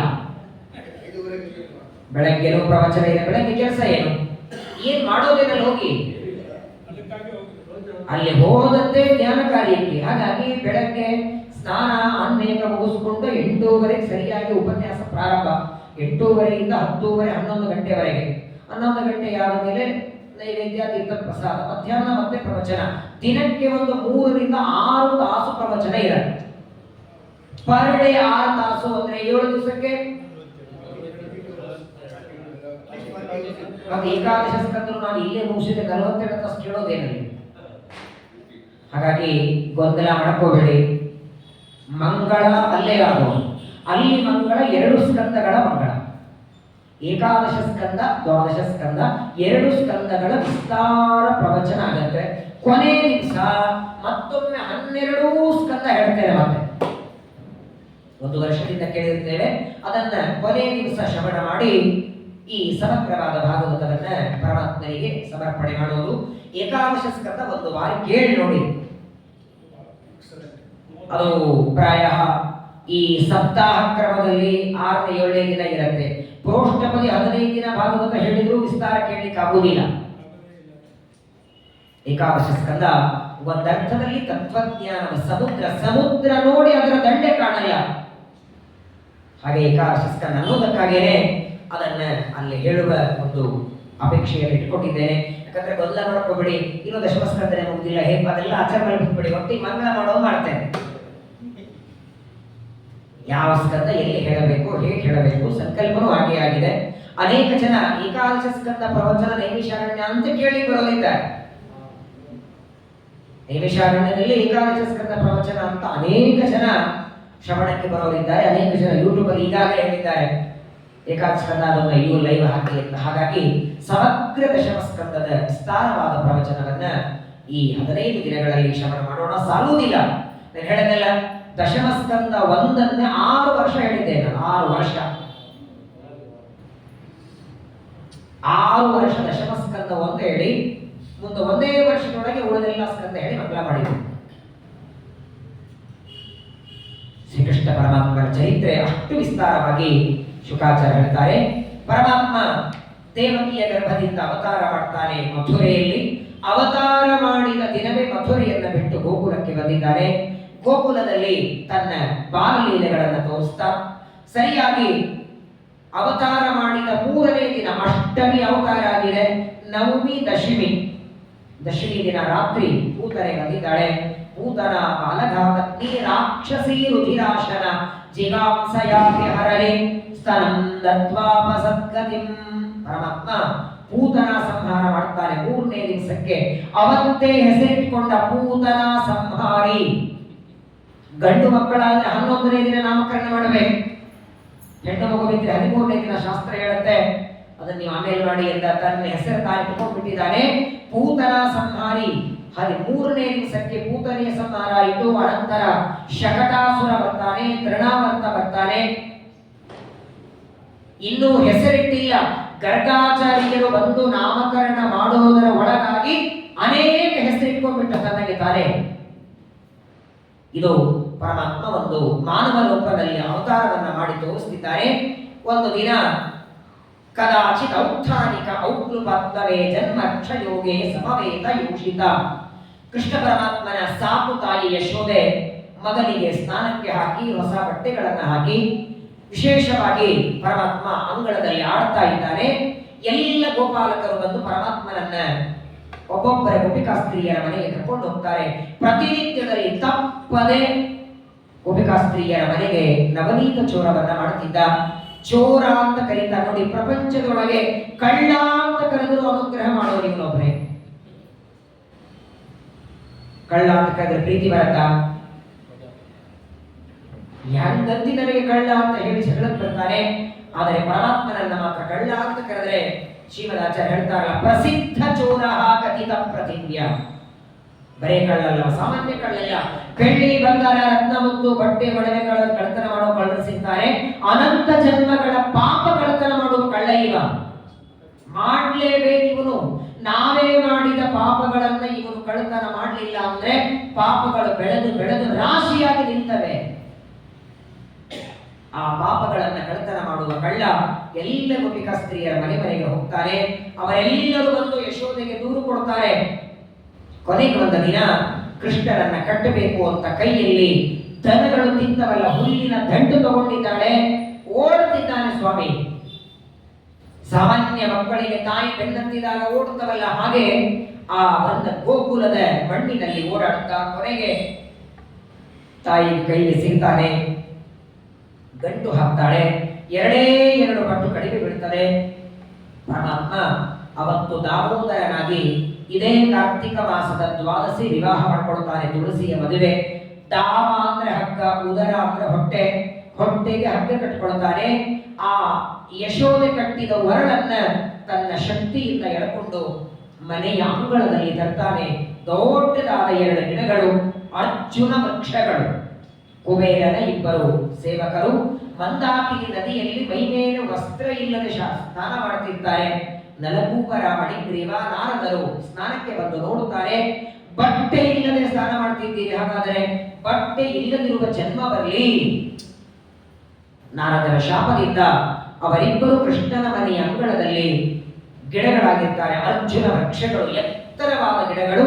ಪರಮಾತ್ಮ ಆ ಹೊರಳನ್ನ ಸೊಂಟಕ್ಕೆ ಕಟ್ಟಿ ಮನೆಯ ಅಂಗಳಕ್ಕೆ ಬರ್ತಾರೆ. 2 ಗಿಡಗಳ ಮಧ್ಯದಲ್ಲಿ ಹೊರಳನ್ನ ಇಟ್ಟು ತಾನು ಗಿಡದ ಈ ಭಾಗಕ್ಕೆ ಬಂದು ಜೋರಾಗಿ ಛಾಡಿಸಿ ಬಿಟ್ಟ. 2 ಗಿಡಗಳು ಬಿದ್ದು ಆ ನಲಕೂಪರ ಮಣಿಗ್ರೀವರು ಮೇಲೆ ಬರ್ತಾರೆ. ಪರಮಾತ್ಮನಿಗೆ ಪ್ರಾರ್ಥನೆ ಮಾಡಿ ಅವರನ್ನ ಪರಮಾತ್ಮ ಉದ್ಧಾರ ಮಾಡಿ ಕಳಿಸ್ತಾನೆ. ಹೀಗೆ ಅವತಾರ ಮಾಡಿ 2 ಕಾರ್ಯ ಮಾಡ್ತಿದ್ದ. ಮರ್ತ್ಯಾವತಾರಸ್ತ್ವಿಹ ಮರ್ತ್ಯ ಶಿಕ್ಷಣಂ ರಕ್ಷೋ ವಧಾನೈವ ನ ಕೇವಲಂ ವಿಭೋ. ಆಚಾರ್ಯ ಹೇಳ್ತಾರಲ್ಲ, ಒಂದು ಶಿಷ್ಟ ರಕ್ಷಣೆ, ಇನ್ನೊಂದು ದುಷ್ಟ ಶಿಷ್ಟ ರಕ್ಷಣೆ, ದುಷ್ಟ ಪರಿಹಾರ ಸಂಹಾರ ಎರಡನ್ನೂ ದೇವರು ಮಾಡುತ್ತಿದ್ದ. ಕಂಸ ಕಳಿಸಿದ ದೈತ್ಯರ ಸಂಹಾರನೂ ಮಾಡಬೇಕು, ಜೊತೆಗೆ ಗೋಪಿಕಾಸ್ತ್ರೀಯರ ಗೋಪಾಲಕರ ರಕ್ಷಣೆಯನ್ನ ಮಾಡ್ತಾ ಒಂದು ದಿನ ಎಲ್ಲ ತನ್ನ ಗೆಳೆಯರ ಜೊತೆಗೆ ಆಡ್ತಿದ್ದ. ಭಾಗವತದಲ್ಲಿ ಶ್ರೀರಾಮ ಅಂತ ಒಬ್ಬ ಕೃಷ್ಣನ ಗೆಳೆಯ ಅವನ ಕತೆ ಬರುತ್ತೆ. ಶ್ರೀರಾಮ ಅಂತ ತುಂಬಾ ಚೆನ್ನಾಗಿ ಪರಮಾತ್ಮನ ಜೊತೆಗೆ ಗೆಳೆಯ. ಆ ಗೆಳೆಯ ಬೇರೆ, ಮುಂದೆ ಸಾಂದೀಪಿನಿ ಆಚಾರ್ಯರ ಹತ್ರ ಅಧ್ಯಯನಕ್ಕಾಗಿ ಬಂದ ಗೆಳೆಯ ಬೇರೆ, ಅವನು ಶಾಶ್ವತವಾದ ಗೆಳೆಯ. ಇವನು ಗೋಕುಲದಲ್ಲಿ ಕೃಷ್ಣನ ಜೊತೆಗೆ ಆಟ ಆಡ್ತಾ ಇರುವಂತಹ ಗೆಳೆಯ. ಒಂದು ದಿನ ಅತಿ ಸಣ್ಣ ವಯಸ್ಸು, ಈ ಮಕ್ಕಳಿಗೆ ಸಣ್ಣ ವಯಸ್ಸೊಳಗೊಂದೇನೋ ಚಟ ಸಿಕ್ಕಿದ್ದನ್ನೆಲ್ಲ ಬಾಯಿಯಲ್ಲಿ ಹಾಕೊಳ್ಳೋದು. ಅದರಲ್ಲೂ ಕೂಡ ಕ್ಯಾಲ್ಸಿಯಂ ಕಡಿಮಿದ್ರೆ ಮಕ್ಕಳು ಮಣ್ಣು ತಿಂತವೆ. ಮಣ್ಣು, ಪೆನ್ಸಿಲ್ಲು ಅಥವಾ ಚಾಕ್ಪೀಸು ಅಥವಾ ಗೋಪಿ ಚಂದನ. ಸಾಮಾನ್ಯವಾಗಿ ನೋಡಿ, ಜ್ಯೋತಿಷ್ಯ ಶಾಸ್ತ್ರದ ಪ್ರಕಾರ ಮಕ್ಕಳು ಇದನ್ನೆಲ್ಲ ಯಾವಾಗ ತಿನ್ನಲಿಕ್ಕೆ ಶುರು ಮಾಡ್ತಾರೆ ಗೊತ್ತಾ? ಮಕ್ಕಳಿಗೆ ಪೆನ್ಸಿಲ್ಲು, ಮಣ್ಣು ಅಥವಾ ಚಾಕ್ಪೀಸು ಇದನ್ನ ತಿನ್ನುವ ಅಪೇಕ್ಷೆ ಯಾವಾಗ ಬರುತ್ತಂದ್ರೆ ತಾಯಿ ಗರ್ಭಿಣಿ ಇದ್ದಾಗ ಅವರು ತಿಂತಿದ್ರೆ. ಗರ್ಭಿಣಿ ಸ್ತ್ರೀಯರಿಗೆ ಇದನ್ನ ತಿನ್ನುವ ಬಯಕೆ ಇದ್ರೆ, ಅವರು ಅಕಸ್ಮಾತ್ತಾಗಿ ಈ ಮಗು ಗರ್ಭದಲ್ಲಿದ್ದಾಗ ಏನಾದರೂ ಮಣ್ಣು ಗಿಣ್ಣು ತಿಂತಿದ್ರೆ ಆ ಸಂಸ್ಕಾರ ಗರ್ಭದಲ್ಲಿದ್ದ ಮಗುವಿಗೆ ಬರುತ್ತೆ. ರಾಘವೇಂದ್ರ ಸ್ವಾಮಿಗಳ ಪೂರ್ವಾಶ್ರಮದ ತಾಯಿ ತುಳಸಿ ಮೃತ್ತಿಕಾವನ್ನ ತಿನ್ನಬೇಕು, ತುಳಸಿ ಮೃತ್ತಿಕಾ ಮೈಯೆಲ್ಲ ಹಚ್ಕೊಳ್ಬೇಕು. ಯಾವಾಗಲೂ ಶಾಟಿ ಬಣ್ಣದ ಸೀರೆ ಉಟ್ಕೊಳ್ತಿದ್ರಂತವ್ರು. ಆ ಲಕ್ಷಣಗಳೆಲ್ಲ ಮುಂದೆ ಗರ್ಭದಲ್ಲಿ ಬರುವಂತಹ ಮಗುವಿನ ಮೇಲೆ ಆ ಲಕ್ಷಣಗಳನ್ನು ನೋಡುತ್ತೇವೆ. ಇಲ್ಲಿ ಒಂದು ದಿನ ಮಕ್ಕಳ ಜೊತೆಗೆ ಆಟ ಆಡ್ತಾ ಇರುವಾಗ ಗೆಳೆಯರ ಜೊತೆಗೆ ಆಡ್ತಾನೆ ಒಂದು ಮಣ್ಣಿನ ಹರಳು ತಗೊಂಡು ಬಾಯಿಯಲ್ಲಿ ಹಾಕೊಂಡ್ಬಿಟ್ಟ ದೇವರು. ಸಹಜವಾಗಿ ಆಟ ಆಡುವ ಮಕ್ಕಳಿಗೆ ಸಿಕ್ಕದ್ದನ್ನ ತಿನ್ನುವಂತಹ ಒಂದು ಅಪೇಕ್ಷೆ ಇರುತ್ತಲ್ಲ. ಏಕದಾ ಕ್ರೀಡಮಾನಾಸ್ತೆ ರಾಮಾದ್ಯ ಗೋಪಬಾಲಕಾಃ ಕೃಷ್ಣೋ ಮೃದಂ ಭಕ್ಷಿತವಾನ್ ಇತಿ ಮಾತ್ರೇಣ್ಯವೇದಯತ್. ಸಹಜವಾಗಿ ಆಟ ಆಡುವಾಗ ಒಂದು ಮಣ್ಣಿನ ಸಣ್ಣ ಹರಳು ತಗೊಂಡು ಕೃಷ್ಣ ಬಾಯಿಯಲ್ಲಿ ಹಾಕೊಂಡ ದನಿಗಳೆಲ್ಲ ನೋಡಿದರು. ಪ್ರಾಯ ಸಣ್ಣ ಹುಡುಗರಿಗೆ ಒಂದೇನೋ ಇರುತ್ತೆ ಅಲ್ವಾ, ಅದು ಒಳ್ಳೆಯದು ಕೆಟ್ಟದ್ದು ಗೊತ್ತಿಲ್ಲ. ದೊಡ್ಡವರಾದ ಮೇಲೆ ದೋಷ ತಪ್ಪು ಅಂತ ಗೊತ್ತಾಗುತ್ತೆ. ಸಣ್ಣವರಿದ್ದಾಗ ಒಟ್ಟಾರೆ ಈ ಒಂದು ತಪ್ಪನ್ನ ಹೇಳಿ ಅವನಿಗೇನೋ ಬಯಸಿದ್ರೆ ಒಂದೇನೋ ಮನಸ್ಸಿಗೆ ಸುಖ ನೆಮ್ಮದಿ ಅಂತ ಕೃಷ್ಣ ಮೃದಂ ಭಕ್ಷಿ ಎಲ್ಲರೂ ಬಂದು ಹೇಳ್ತಾರೆ. ಯಶೋದೆಗೆ ಬಂದು ಹೇಳ್ತಾರೆ, ಕೃಷ್ಣ ಮಣ್ಣು ತಿಂದ, ಕೃಷ್ಣ ಮಣ್ಣು ತಿಂದ. ಸಾ ಗೃಹೀತ್ವಾ ಕರೆ ಕೃಷ್ಣ ಉಪಲಪ್ಯ ಹಿತೈಷಿಣಿ. ಆಟ ಆಡುವ ಗೋಪಾಲಕರೆಲ್ಲ ಬಂದು ಯಶೋದೆಗೆ ನಿನ್ನ ಮಗ ಮಣ್ಣು ತಿಂದಿದ್ದಾನೆ ಅಂದಾಕ್ಷಣ ಯಶೋದೆ ಕೈ ಹಿಡಿದು ಒಳಗೆ ಕರ್ಕೊಂಡು ಬಂದಂತೆ. ಕೃಷ್ಣನ ಕೈ ಹಿಡಿದಿದ್ದಾಳೆ, ಇನ್ನೊಂದು ಕೈಯಿಂದ ಕಿವಿ ಹಿಡಿದಿದ್ದಾಳೆ. ಯಾಕೆ ತಿಂದಿ ಅಂತ ಕೇಳ್ತಾಳೆ. ಮಣ್ಣು ಜೋರಾಗಿ ಗದರಿಸ್ತಾಳೆ, ಕಣ್ಣಿ ಕೆಂಪು ಮಾಡ್ತಾಳೆ. ಯಶೋದ ಭಯ ಸಂಭ್ರಾಂತ ಪ್ರೇಕ್ಷಣ ಅಭಾಷತ್. ತಾಯಂದ್ರು ನೋಡಿ, ಪ್ರಾಯ ಮಕ್ಕಳ ಒಂದು ಗುಣ, ತಂದೆ ಸಿಟ್ಟಿಗೆ ಬಂದ್ರೆ ಬಹಳ ದುಃಖ ಆಗಲ್ಲ ಮಕ್ಕಳಿಗೆ. ತಂದೆ ಅಕಸ್ಮಾತ್ ಸಿಟ್ಟಿಗೆ ಬಂದ್ರು ಒಂದೆರಡು ನಿಮಿಷ ಅಳುತ್ತವೆ ಮುಗಿಸಿ ಬಿಡ್ತವೆ. ತಾಯಿ ಸಿಟ್ಟಿಗೆ ಬಂದ್ರೆ ಆ ಸಿಟ್ಟಿಗೆ ಬಂದದಕ್ಕೆ ಅಳು ಬರ್ತದೆ. ಮೊದಲು ಹೊಡೆಯೋದು ಬೇಡ, ಹೊಡೆಯೋದು ಬಡಿಯೋದು ಬೇಡ. ತಾಯಿ ಕಣ್ಣು ಕೆಂಪು ಮಾಡಿದರೇನೆ ಕಣ್ಣೊಳಗೆ ಆನಂದ ಬಾಷ್ಪಗಳು ಬರ್ತವೆ. ಆ ಯಶೋದೆ ಕಣ್ಣು ಕೆಂಪು ಮಾಡುತ್ತಾಳೆ. ಯಾಕೆ ಮಣ್ಣು ತಿಂದೆ ಹೇಳುತ್ತಾಳೆ. ಕಸ್ಮಾತ್ ಮೃತಂ ಅಧೀತಾತ್ಮನ್ ಭವಾನ್ ಭಕ್ಷಿತವಾನ್ ರಹಃ. ಯಾಕೆ ಮಣ್ಣು ತಿಂದೆ? ಏನ್ ತಿನ್ನೋದು ಕಡಿಮೆ ಇತ್ತು? ಮೊಸರು, ಬೆಣ್ಣೆ, ಹಾಲು. ಪ್ರಾಯ ತಿನ್ನೋದಕ್ಕೆ ಕಡಿಮೆ ಇದ್ದಾಗಲೂ ತಿಂತಾರೆ. ಎಲ್ಲ ತಿನ್ನುವ ಸಾಮಗ್ರಿ ಇದ್ದಾಗಲೂ ಕೊರತೆ ಇದ್ರೆ ಮಣ್ಣು ತಿಂತಾರೆ. ಯಾಕೆ ತಿಂದೆ? ಇಲ್ಲಿ ನೋಡಿ, ತಾಯಿ ಕೇಳಿದಾಗ ಕೃಷ್ಣ ಕೊಟ್ಟ ಉತ್ತರ ಏನ್ ನೋಡಿ. ಭಾಗವತ ಶ್ಲೋಕ ನೋಡಿದ್ರೆ ನಿಮ್ಗೆ ಗೊಂದಲ ಆಗತ್ತೆ. ತಿಂದದ್ದು ಸತ್ಯ ಅಲ್ವೇ, ಮಣ್ಣು ಹಾಕೊಂಡದ್ದು ಸತ್ಯ. ಗೆಳೆಯಂದ್ರೆಲ್ಲ ತಂದು ಯಶೋದೆಗೆ ಹೇಳ್ತಾರೆ. ಯಶೋದೆ ಕೃಷ್ಣನ ಕಿವಿ ಹಿಡ್ಲಿಕ್ಕೆ ಶುರು ಮಾಡಿದ್ದು ಯಾವಾಗ? ಬಲರಾಮ ದೇವರು ಬಂದು ಹೇಳ್ದ. ಮೊದಲು ನಂಬಿರಲಿಲ್ಲ ಅವರು. ಗೋಪಾಲಕರು ಬಂದು ಹೇಳಿದಾಗ ಏನೋ ಮಕ್ಕಳು ಚಾಡಿ ಹೇಳ್ತವೆ ಅಂತ ಸುಮ್ಮನೆ ಆಗಿದ್ಲು. ಬಲರಾಮ ದೇವರು ಬಂದು ಹೇಳ್ತಾರೆ, ಹೌದು ಕೃಷ್ಣ ತಿಂದದ್ದು ನಿಜ, ನಾನು ನೋಡಿದ್ದೇನೆ. ಆಗ ಪರಮಾತ್ಮ ಯಾಕೆ ತಿಂದಿ ಅಂತ ಯಶೋದೆ ಕೇಳಿದರೆ ಕೃಷ್ಣನ ಉತ್ತರ ನೋಡಿ, ನಾಹಂ ಭಕ್ಷಿತವಾನಂಬ ಸರ್ವೇ ಮಿಥ್ಯಾಪಿ ಸಂಶಿನಃ ಯದಿ ಸತ್ಯ ಗಿರಸ್ತರ್ಹಿ ಸಮಕ್ಷಂ ಪಶ್ಯ ಮೇ ಮುಖಂ. ಏನಂತಾರೆ ಕೃಷ್ಣ? ಅಂಬ, ಹೇ ತಾಯಿಯೇ, ಅಹಂ ಭಕ್ಷಿತವಾನ್. ಇದು ಸತ್ಯನೋ ಸುಳ್ಳು? ಮಣ್ಣು ತಿಂದದ್ದು ಸತ್ಯ. ತಾಯಿ ಮುಂದೆ ಹೇಳಿದ್ದೇನು? ಮಕ್ಕಳು ತಾಯಿಯ ಮುಂದೆ ಸುಳ್ಳು ಹೇಳಬಹುದಾ? ಯದಾ ಯದಾ ಹಿ ಧರ್ಮಸ್ಯ ಗ್ಲಾನಿರ್ಭವತಿ ಭಾರತ ಅಭ್ಯುತ್ಥಾನಂ ಅಧರ್ಮಸ್ಯ ತದಾತ್ಮಾನಂ ಸೃಜಾಮ್ಯಹಂ ಪರಿತ್ರಾಣಾಯ ಸಾಧೂನಾಂ ವಿನಾಶಾಯ ಚ ದುಷ್ಕೃತಾಂ ಧರ್ಮ ಸಂಸ್ಥಾಪನಾರ್ಥಾಯ. ಇವರ ಅವತಾರ ಮಾಡಿದ್ದಕ್ಕೆ ಧರ್ಮ ಸ್ಥಾಪನೆಗೆ. ತಂದೆ ತಾಯಿಗಳ ಮುಂದೆ ಮಕ್ಕಳು ಸುಳ್ಳು ಹೇಳೋದು ಧರ್ಮವಾ? ಮತ್ತೆ ಕೃಷ್ಣನೇ ಹೇಳ್ತಿದ್ದಾನಲ್ಲ, ಮಣ್ಣ ತಿಂದದ್ದು ಸತ್ಯ, ತಿಂದದ್ದಕ್ಕೆ ಸಾಕ್ಷಿಗಳಿದ್ದಾರೆ, ಅವರೆಲ್ಲ ಹೇಳ್ತಿದ್ದಾರೆ ಕೃಷ್ಣ ಮಣ್ಣು ತಿಂದಿದ್ದಾನೆ ಅಂತ. ಆದರೆ ಪರಮಾತ್ಮ ಯಾಕೆ ತಾಯಿಯ ಮುಂದೆ ಹೇಳಿಬಿಟ್ಟ? ಇದಕ್ಕೆ ನಮ್ಮ ಉತ್ತರಾದಿ ಮಠದ ಸತ್ಯ ಧರ್ಮ ತೀರ್ಥರು ವ್ಯಾಖ್ಯಾನ ಬರೆದಿದ್ದಾರೆ. ದಶಮ ಸ್ಕಂದಕ್ಕೆ ತುಂಬಾ ಚೆನ್ನಾಗಿ ಬರೀತಾರೆ. ಅವರು ಹೇಳ್ತಾರೆ, ಕೃಷ್ಣ ಸುಳ್ಳು ಹೇಳಿಲ್ಲಪ್ಪ, ಸತ್ಯನೇ ಹೇಳಿದ್ದಾನೆ. ಅವನು ಹೇಳಿದ್ ನಿಮಗೆ ಅರ್ಥ ಆಗಿಲ್ಲ ಅಂದ್ರು. ಶ್ಲೋಕಿನೇನು ಹೇಳಿ?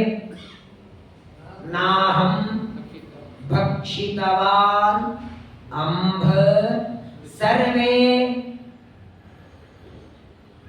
ನಾವು ಪದಚ್ಛೇದ ಬಿಡಿಸ್ಕೊಂಡದ್ದು ಹೇಗೆ? ಸರ್ವೇ ಮಿಥ್ಯಾಪಿ ಸಂಶಿನಃ. ಇಲ್ಲ ಅಂತಾರೆ ಸತ್ಯಧರ್ಮರು.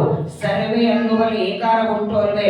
ಏಕಾರದ ಮುಂದೆ ಯಾವುದೇ ಅನುಸ್ವಾರದ ಅಕ್ಷರ ಬಂದ್ರೆ ಮಧ್ಯದಲ್ಲಿ ಅಕಾರ ಬರ್ತದೆ. ಹಾಗಾಗಿ ಆ ಅಕಾರ ಮಧ್ಯದಲ್ಲಿ ಬಂದು ಸಂಧಿಯಾದ್ರೆ ಏನಾಗುತ್ತೆ? ಸರ್ವೇ ಅಮಿಥ್ಯಾಪಿ ಸಂಶಿನಃ. ಎಷ್ಟು ಚೆನ್ನಾಗಿ ಬಿಡಿಸಿಬಿಟ್ರು. ಮೊದಲನೇದಾಗಿ ಇಲ್ಲೇ ನಾಹಂ ಅಂತ ಶಬ್ದ ಇದೆಯಲ್ಲ, ನ ಅಹಂ. ಅಹಂ ಅಂದ್ರೆ ಏನು?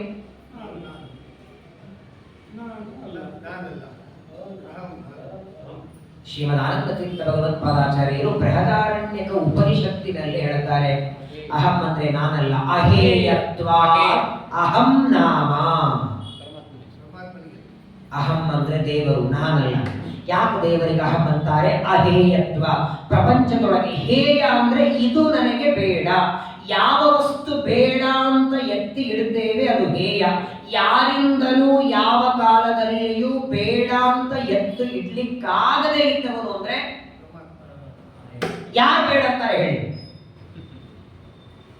ದೇವತೆಗಳು, ದಾನವರು, ಯಕ್ಷರು, ಇಲ್ಲ ಯಾರೇ ಇರಲಿ, ದೇವರು ನಮಗೆ ಬೇಡ ಅಂತ ದೇವರನ್ನ ಎತ್ತಿಡೋರು ಯಾರೇ? ಹಾಗಾದರೆ ನನಗೆ ಬೇಡ ಅಂತ ಎತ್ತವರಿಲ್ಲ. ಆದ್ದರಿಂದ ಅಹಂ ತಾಯಿಗೆ ಹೇಳ್ಕೊಂಡ, ಅಹೇಯನಾದ ನಾನು ಮಣ್ಣನ್ನ ತಿಂದಿಲ್ಲ. ಇವರೆಲ್ಲ ಹೇಳ್ತಿದ್ದಾರೆ, ಅವರು ಸತ್ಯವೇ ಹೇಳ್ತಿದ್ದಾರೆ. ಅವ್ರು ಹೇಳಿದ್ದು ಸತ್ಯ ಅಂತೆ, ನೀನು ತಿಂದಿಲ್ಲ ಅಂತೆ. ಕೃಷ್ಣ ಅಂದ, ಅಮ್ಮ ಜಗತ್ತಿನೊಳಗೆ ಈಗ ತಿನ್ನೋದು ಅಂದ್ರೆ ನಿಮ್ ಪ್ರಕಾರ ಏನು ಹೇಳಿ? ನಿಮ್ಮೆಲ್ಲರ ಪ್ರಕಾರ ತಿನ್ನೋದಂದ್ರೆ ಒಳಗೆ ಇದ್ದದ್ದು ಒಳಗೆ ಹಾಕೊಂಡ್ರೆ ತಿನ್ನೋದು, ಹೊರಗಿದ್ದದ್ದು ಒಳಗೆ ಹಾಕೊಂಡ್ರೆ ತಿನ್ನೋದು. ಹಲ್ಲು ತಿಂದ ವ್ಯವಹಾರ ಇದೆಯಾ? ನಾಲಿಗೆ ತಿಂದ ಅನ್ನಲ್ಲ, ಕಚ್ಕೊಂಡ ಅಂತ ವ್ಯವಹಾರ ಇದೆ. ಹಲ್ಲು ನಾಲಿಗೆ ಬಾಲಿಗೆಯೊಳಗೆ ಈಗ ಯಾವಾಗಲೂ ನೋಡಿ, ಒಂದು ವಸ್ತು ಹೊರಗೆ ಇದ್ರೆ ಅದನ್ನ ಬಾಯಿಯಲ್ಲಿ ಹಾಕೊಂಡ್ರೆ ತಿಂದ ಅನ್ಬೇಕು. ಯಾವಾಗಲೂ ಒಳಗೆ ಇದ್ದದ್ದನ್ನು ತಿಂದ ಅನ್ಲಿಕ್ಕೆ ಬರಲ್ಲ. ತಾಯಿ ಹೇಳ್ತಾರೆ ಕೃಷ್ಣ, ನಾನು ಮಣ್ಣು ತಿಂದೆ ಅಂತ ಇವರೇನು ಹೇಳ್ತಿದ್ದಾರಲ್ಲ, ಇವರು ಹೇಳೋದಕ್ಕಿಂತ ಮೊದಲೇ ನನ್ನ ಬಾಯಿಯೊಳಗೆ ಮಣ್ಣಿದೆ. ಬರೇ ಮಣ್ಣೆಲ್ಲ ಬೇಕಾದ್ರೆ ನನ್ನ ಬಾಯಿಯೊಳಗೆ ನೋಡು ಅಂತ ತಂಗಿದ. ಮಣ್ಣು ಅಂದ್ರೆ ಭೂಲೋಕ, ಅದರ ಮೇಲೆ ಭುವರ್ಲೋಕ, ಸ್ವರ್ಗಲೋಕ, ಜನೋಲೋಕ, ಮಹರ್ಲೋಕ, ತಪೋಲೋಕ, ಸತ್ಯಲೋಕ, ಅತಲ ವಿತಲ ಸುತಲ ರಸಾತಲ ಮಹಾತಲ ಪಾತಾಳ. ಆಲ್ರೆಡಿ ಮೊದಲೇ ಇವರೆಲ್ಲರೇ ನಿನಗೆ ತಿಂದರು ಅಂತ ಹೇಳ್ತಿದ್ದಾರೋ, ನಾನು ಬಾಯಿಯಲ್ಲಿ ಮಣ್ಣು ತಿಂದೆ ಅಂತ ಇವರು ಹೇಳೋದಕ್ಕಿಂತ ಮೊದಲೇ ಅನಾದಿ ಕಾಲದಿಂದಲೂ ನನ್ನ ಬಾಯಿಯೊಳಗೆ ಮಣ್ಣಿದೆ ನೋಡು ಅಂತ ತಕ್ಷಣದಲ್ಲಿ ಪುಟ್ಟ ಬಾಯಿಯನ್ನು ತೆಗೆದ್ರೆ ಇಡೀ ಬ್ರಹ್ಮಾಂಡ ನೋಡ್ತಾರೆ ಒಳಗೆಂದು ಯಶೋದೆ. ಹೇಗೆ ಅವರಿಗೆ ಹೆಂಗ್ ಕಾಣಿಸಿರ್ಬೇಕು ಹೇಳಿ. ಸುಮಧ್ವಿಜಯದಲ್ಲಿ ಹೇಳ್ತಾರಲ್ಲ, ಆಚಾರ್ಯರ ಗ್ರಂಥಗಳ ಬಗ್ಗೆ ಹೇಳುವಾಗ ನಾರಾಯಣ ಪಂಡಿತಾಚಾರ್ಯ ಇರ್ತಾರೆ, ಪುಟ್ಟ ಬಾರಿಯೊಳಗೆ ಇಡೀ ಬ್ರಹ್ಮಾಂಡವನ್ನ ಕೃಷ್ಣ ತೋರಿಸಿದಂತೆ ಪುಟ್ಟದಾದ ಅಣುಭಾಷ್ಯದಲ್ಲಿ ಇಡೀ ಬ್ರಹ್ಮಸೂತ್ರಗಳ ಅರ್ಥ ಇಟ್ಟೀರಿ ಅಂತ ಸ್ತೋತ್ರ ಮಾಡ್ತಾರೆ. ಏನೇನ್ ನೋಡಿದ್ದು? ನಾನ್ ಮಣ್ಣು ತಿಂದಿಲ್ಲ, ಬೇಕಾದ್ರೆ ಸಮಕ್ಷಂ ಪಶ್ಯವೇ ಮುಖಂ, ಬೇಕಾದ್ರೆ ಮುಖ ನೋಡು, ಯಾವಾಗಲೂ ನೋಡಿ, ಬೇಕಾದ್ರೆ ನೋಡು. ಯಾವಾಗ ಇಷ್ಟು ಧೈರ್ಯ ಯಾವಾಗ ಇರ್ತದೆ? ಸತ್ಯ ಮಾತಾಡೋರಿಗೆ ಇರ್ತದೆ. ಒಂದು ವೇಳೆ ಕೃಷ್ಣ ಮಣ್ಣು ತಿಂದಿದ್ದೇ ನಿಜವಾಗಿದ್ರೆ ತಾಯಿ ಮುಂದೆ ಬೇಕಾದರೆ ಮುಖ ನೋಡು ಅಂತ ಹೇಳಬೇಕಾದರೆ, ಅಕಸ್ಮಾತ್ತಾಗಿ ನಾನು ಮುಖ ತೆಗೆದಾಗ ಮಣ್ಣು ಕಾಣುತ್ತದೆ, ತಾಯಿ ಹೊಡಿತಾಳೆ ಅಂತ ಭಯ ಇಲ್ಲ. ಯಾಕಂದ್ರೆ ತನ್ನ ತಾಯಿಗೆ ತನ್ನ ಅರಿವು ಕೊಡಬೇಕಾಗಿದೆ, ಜ್ಞಾನ ಕೊಡಬೇಕಾಗಿದೆ. ಈ ಒಂದು ವರ್ಷದ 3 ತಿಂಗಳಿಂದ ನಿನ್ನ ಮಗ ಅಲ್ಲ, ಅನಾದಿ ಕಾಲದಿಂದಲೂ ನಾನು ಪರಮಾತ್ಮ ಅನ್ನುವ ಜ್ಞಾನ ಕೊಡಬೇಕಾಗಿದೆ. ಸಾಕತ್ರ ದೃಶೇ ವಿಶ್ವಂ ಜಗತ ಸ್ನಾಸು ಜಗದಿಶಃ. ಏನೇನು ನೋಡಿದ್ದು ಇವರೆಲ್ಲ? ನಾನು ಬರೀ ಮಣ್ಣು ತಿಂದಿದ್ದೇನೆ ಅಂತ ಹೇಳಿದಾರಲ್ಲ, ಬರೇ ಮಣ್ಣಲ್ಲ, ನಾನು ಏನೇನು ತಿಂದಿದ್ದೇನಲ್ಲ, ಏನೇನಿದೆ ನೋಡು ಅಂತ ಬಾಯಿ ತೆಗೆದರೆ ಪರಮಾತ್ಮನ ಬಾಯಿಯೊಳಗೆ ಅತಲ ವಿತಲ ಸುತಲ ರಸಾತಲ ಮಹಾತಲ ಪಾತಾಳ ಭೂಲೋಕ ಭುವರ್ಲೋಕ ಸ್ವರ್ಗಲೋಕ ಜನೋಲೋಕ ಮಹರ್ಲೋಕ ಸಪ್ತಲೋಕ 14 ಲೋಕಗಳು. ಅದಲ್ಲದೆ ಜಮ್ಮು ಪ್ಲಕ್ಷ ಶಾಲ್ಮಲಿ ಕೃಷ ಕ್ರೌಚ ಶಾಖ ಪುಷ್ಕರ 7 ದ್ವೀಪಗಳು, ಎಲ್ಲ ಪರ್ವತಗಳು, ನದಿಗಳು, ಖಗೋಲ ಭೂಗೋಳ, ಸೂರ್ಯ ಚಂದ್ರ ಮಂಗಳ ಬುಧ ಗುರು ಶುಕ್ರ ಶನಿ ರಾಹು ಕೇತು, 27 ನಕ್ಷತ್ರಗಳು, 60 ಸಂವತ್ಸರಗಳು, 12 ಮಾಸಗಳು, 6 ಋತುಗಳು, 2 ಪಕ್ಷ, 2 ಅಯನ, 15 ತಿಥಿಗಳು ಎಲ್ಲ ಬಿಟ್ಟರು ಒಳಗೆ. ಆಶ್ಚರ್ಯ ಆಗಿರ್ಬೇಕು ಹೇಳಿ. ಜ್ಯೋತಿಷ್ ಚಕ್ರ ಒಳಗಿದೆ, ಎಲ್ಲ ಗ್ರಹಗಳ ಒಳಗೆ ಇದೆ, ಸಮಗ್ರವಾದ ಗ್ರಹಮಂಡಲ, ತಾರಾಮಂಡಲ, ಜ್ಯೋತಿರ್ಮಂಡಲ, ನಕ್ಷತ್ರ ಮಂಡಲ, ಏನೇನು ಇವತ್ತು ಆಕಾಶದಲ್ಲಿ ನೋಡುತ್ತೇವೆಲ್ಲ ಒಳಗೆ ನೋಡುತ್ತಿದ್ದಾಳೆ.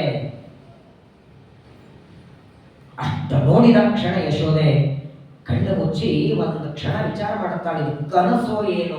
ಕಿಂ ಸ್ವಪ್ನ ಏತದು ತದೇವ ಮಾಯಾ ಕಿಂವ ಮದೀಯೋ ಪತ ಬುದ್ಧಿ ವೇದ. ಇದು ಕನಸೋ ಅಥವಾ ಏನೋ ನನ್ನ ಬುದ್ಧಿಗೆ ಮಂಕೆರ್ಚಿತಿ? ಹೆಂಗ್ ಸಾಧ್ಯ? ಪುಟ್ಟ ಬಾರಿಯೊಳಗೆ 14 ಲೋಕಗಳ ನೋಡ್ಲಿಕ್ಕೆ ಹೆಂಗ್ ಸಾಧ್ಯ? ಒಂದು ಕ್ಷಣ ವಿಸ್ಮಿತಳಾಗಿ ಬಿಡ್ತಾಳೆ. ಮತ್ತೊಂದು ಕ್ಷಣಕ್ಕೆ ಮುಖ ಪರಮಾತ್ಮ ಅದನ್ನೆಲ್ಲ ಮತ್ತೆ ಅದೃಶ್ಯ ಮಾಡಿದ. ನೋಡಿ, ಆಗಾಗ ತಾಯಿಗೆ ತನ್ನ ಜ್ಞಾನ ಕೊಡ್ತಿದ್ದ ಈ ತರಹದ ಘಟನೆ ಮಾಡಿ ಪುಟ್ಟ ಬಾರಿಯೊಳಗೆ ಬ್ರಹ್ಮಾಂಡವನ್ನ ತೋರಿಸಿ ತನ್ನ ಜ್ಞಾನ ಕೊಟ್ಟ. ಆದರೆ ಕ್ಷಣ ಮಾತ್ರದಲ್ಲಿ ಮತ್ತೆ ಬಿಟ್ಟಿದ್ದಾಳೆ. ಸತ್ಯೋ ನಷ್ಟ ಸ್ಮೃತಿ ಗೋಪಿ ಸ್ವಾರೂಪ್ಯ ಆರೋಹಮಾತ್ಮಜಂ. ಬಾಯಿಯಲ್ಲಿರುವ ಬ್ರಹ್ಮಾಂಡ ಮುಚ್ಚಿ ಹಾಕಿಬಿಟ್ಟ. ಮತ್ತೆ ನನ್ನ ಮಗ ಕೃಷ್ಣ ಅಂತ ವ್ಯಾಮೋಹ ಬರ್ತದೆ, ತೊಡೆ ಮೇಲೆ ಕೂರಿಸ್ಕೊಳ್ತಾಳೆ. ಮತ್ತೆ ಪರಮಾತ್ಮನಿಗೆ ಹಾಲು ಕುಡಿಸ್ತಾಳೆ. ಇದೇ ಮಾತು ಶ್ರೀಮದ್ ಆಚಾರ್ಯ ಅಂತಾರೆ, ಒಂದು ವೇಳೆ ಇವನು ಕೃಷ್ಣ ಅನ್ನುವ ಭಕ್ತಿ ಗಟ್ಟಿಯಾಗಿ ಯಶೋದೆ ಮಾಡಿಬಿಟ್ಟಿದ್ರೆ ಮುಂದೆ ಅವಳು ಬಕುಲ ಮಾಲೆಯಾಗಿ ಹುಟ್ಟಿ ಬರೋ ಪ್ರಸಂಗ ಇರಲಿಲ್ಲ. ಅವಳಿಗೂ ಪ್ರಾರಬ್ಧ ಇತ್ತಲ್ಲ. ನೋಡಿ, ದೇವತೆಗಳು ಮತ್ತೆ ಭೂಮಿಯಲ್ಲಿ ಬರುವ ಪ್ರಾರಬ್ಧ ಇದ್ರೆ ಪರಮಾತ್ಮ ಅವರಿಗೆ ತನ್ನ ಜ್ಞಾನ ಆಗಾಗ ಮರಿಲಿಕ್ಕೆ ಕೊಡ್ತಾರೆ. ಭೀಷ್ಮಾಚಾರ್ಯರಂತ ಜ್ಞಾನಿಗಳಿಗೂ 800 ವರ್ಷ ಬದುಕಿದವರು 525 ವರ್ಷ ಓದಿದ ಭೀಷ್ಮರಿಗೆ ಎದುರುಗಡೆ ಇರುವ ಭಗವಂತನೆಲ್ಲ ಮರ್ತೋಯಿತು. ಇಲ್ಲ ಅಂದ್ರೆ ಅದೇ ಕೊನೆ ಜನ್ಮ ಆಗಬೇಕಾಗಿ ಅಂತ ಬರೋದು. ಹಾಗಾಗಿ ನಷ್ಟ ಸ್ಮೃತಿ. ಮತ್ತೆ ಯಶೋದ ಸ್ಮರಣೆಯನ್ನ ಅರ್ಥ ಇವನ ದೇವರು ಅನ್ನುವ ಸ್ಮರಣೆ ಹೋಗಿದೆ. ಪರಮಾತ್ಮ ತನ್ನ ಸಣ್ಣ ರೂಪವನ್ನ ತೋರಿಸಿಬಿಟ್ಟ.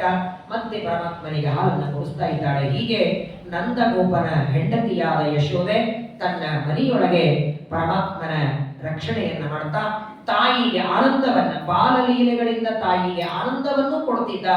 ಹಾಗೆ ಕಂಸನಿಂದ ಕಳಿಸಲ್ಪಟ್ಟ ದೈತ್ಯರ ಸಂಹಾರವೂ ಮಾಡ್ತಾ 2 ಕಾರ್ಯಗಳನ್ನ ಮಾಡ್ತಾ ಗೋಕುಲದಲ್ಲಿ ಕೆಲವು ದಿನಗಳವರೆಗೆ ಪರಮಾತ್ಮ ಸಂಚಾರ ಮಾಡಿ ತನ್ನ ಬಾಲ್ಯವನ್ನ ಗೋಕುಲದಲ್ಲಿ ಕಳೆದ.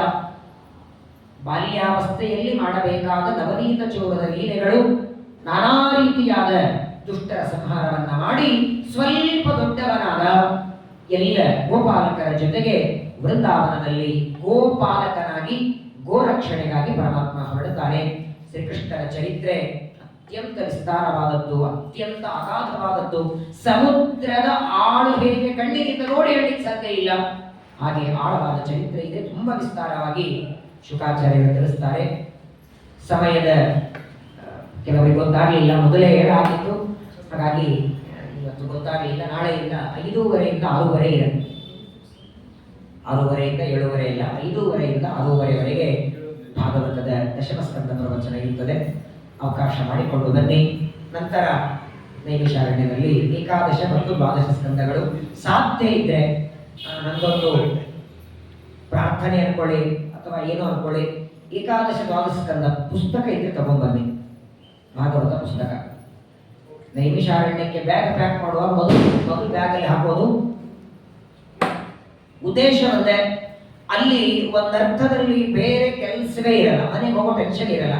ನೀವು ಕೈಯಲ್ಲಿ ಪುಸ್ತಕ ಇಟ್ಕೊಂಡಿರ್ಬೇಕು. ಭಾಗವತ ಏಕಾದಶ ಸ್ಕಂದ ಪುಸ್ತಕ ತುಂಬಾ ಚೆನ್ನಾಗಿದೆ. ಶ್ಲೋಕಗಳನ್ನು ನೀವು ನೋಡ್ತಾ ಹೋಗಿ, ನಾನು ಹೇಳ್ತಾ ಹೋಗ್ತೇನೆ. ಸಾಧ್ಯ ಆದರೆ ಒಂದು ನೋಟ್ಬುಕ್ ತಗೊಳ್ಳಿ. ಇದೊಂದು ಅವಕಾಶ. ಗೊತ್ತಿಲ್ಲ ಮತ್ತೆ ಇಷ್ಟು ವಿಸ್ತಾರವಾಗಿ ಏಕಾದಶ ಸ್ಕಂದ ಕೇಳಿ ಸಿಗತ್ತೋ ಇಲ್ಲೋ ಗೊತ್ತಿಲ್ಲ.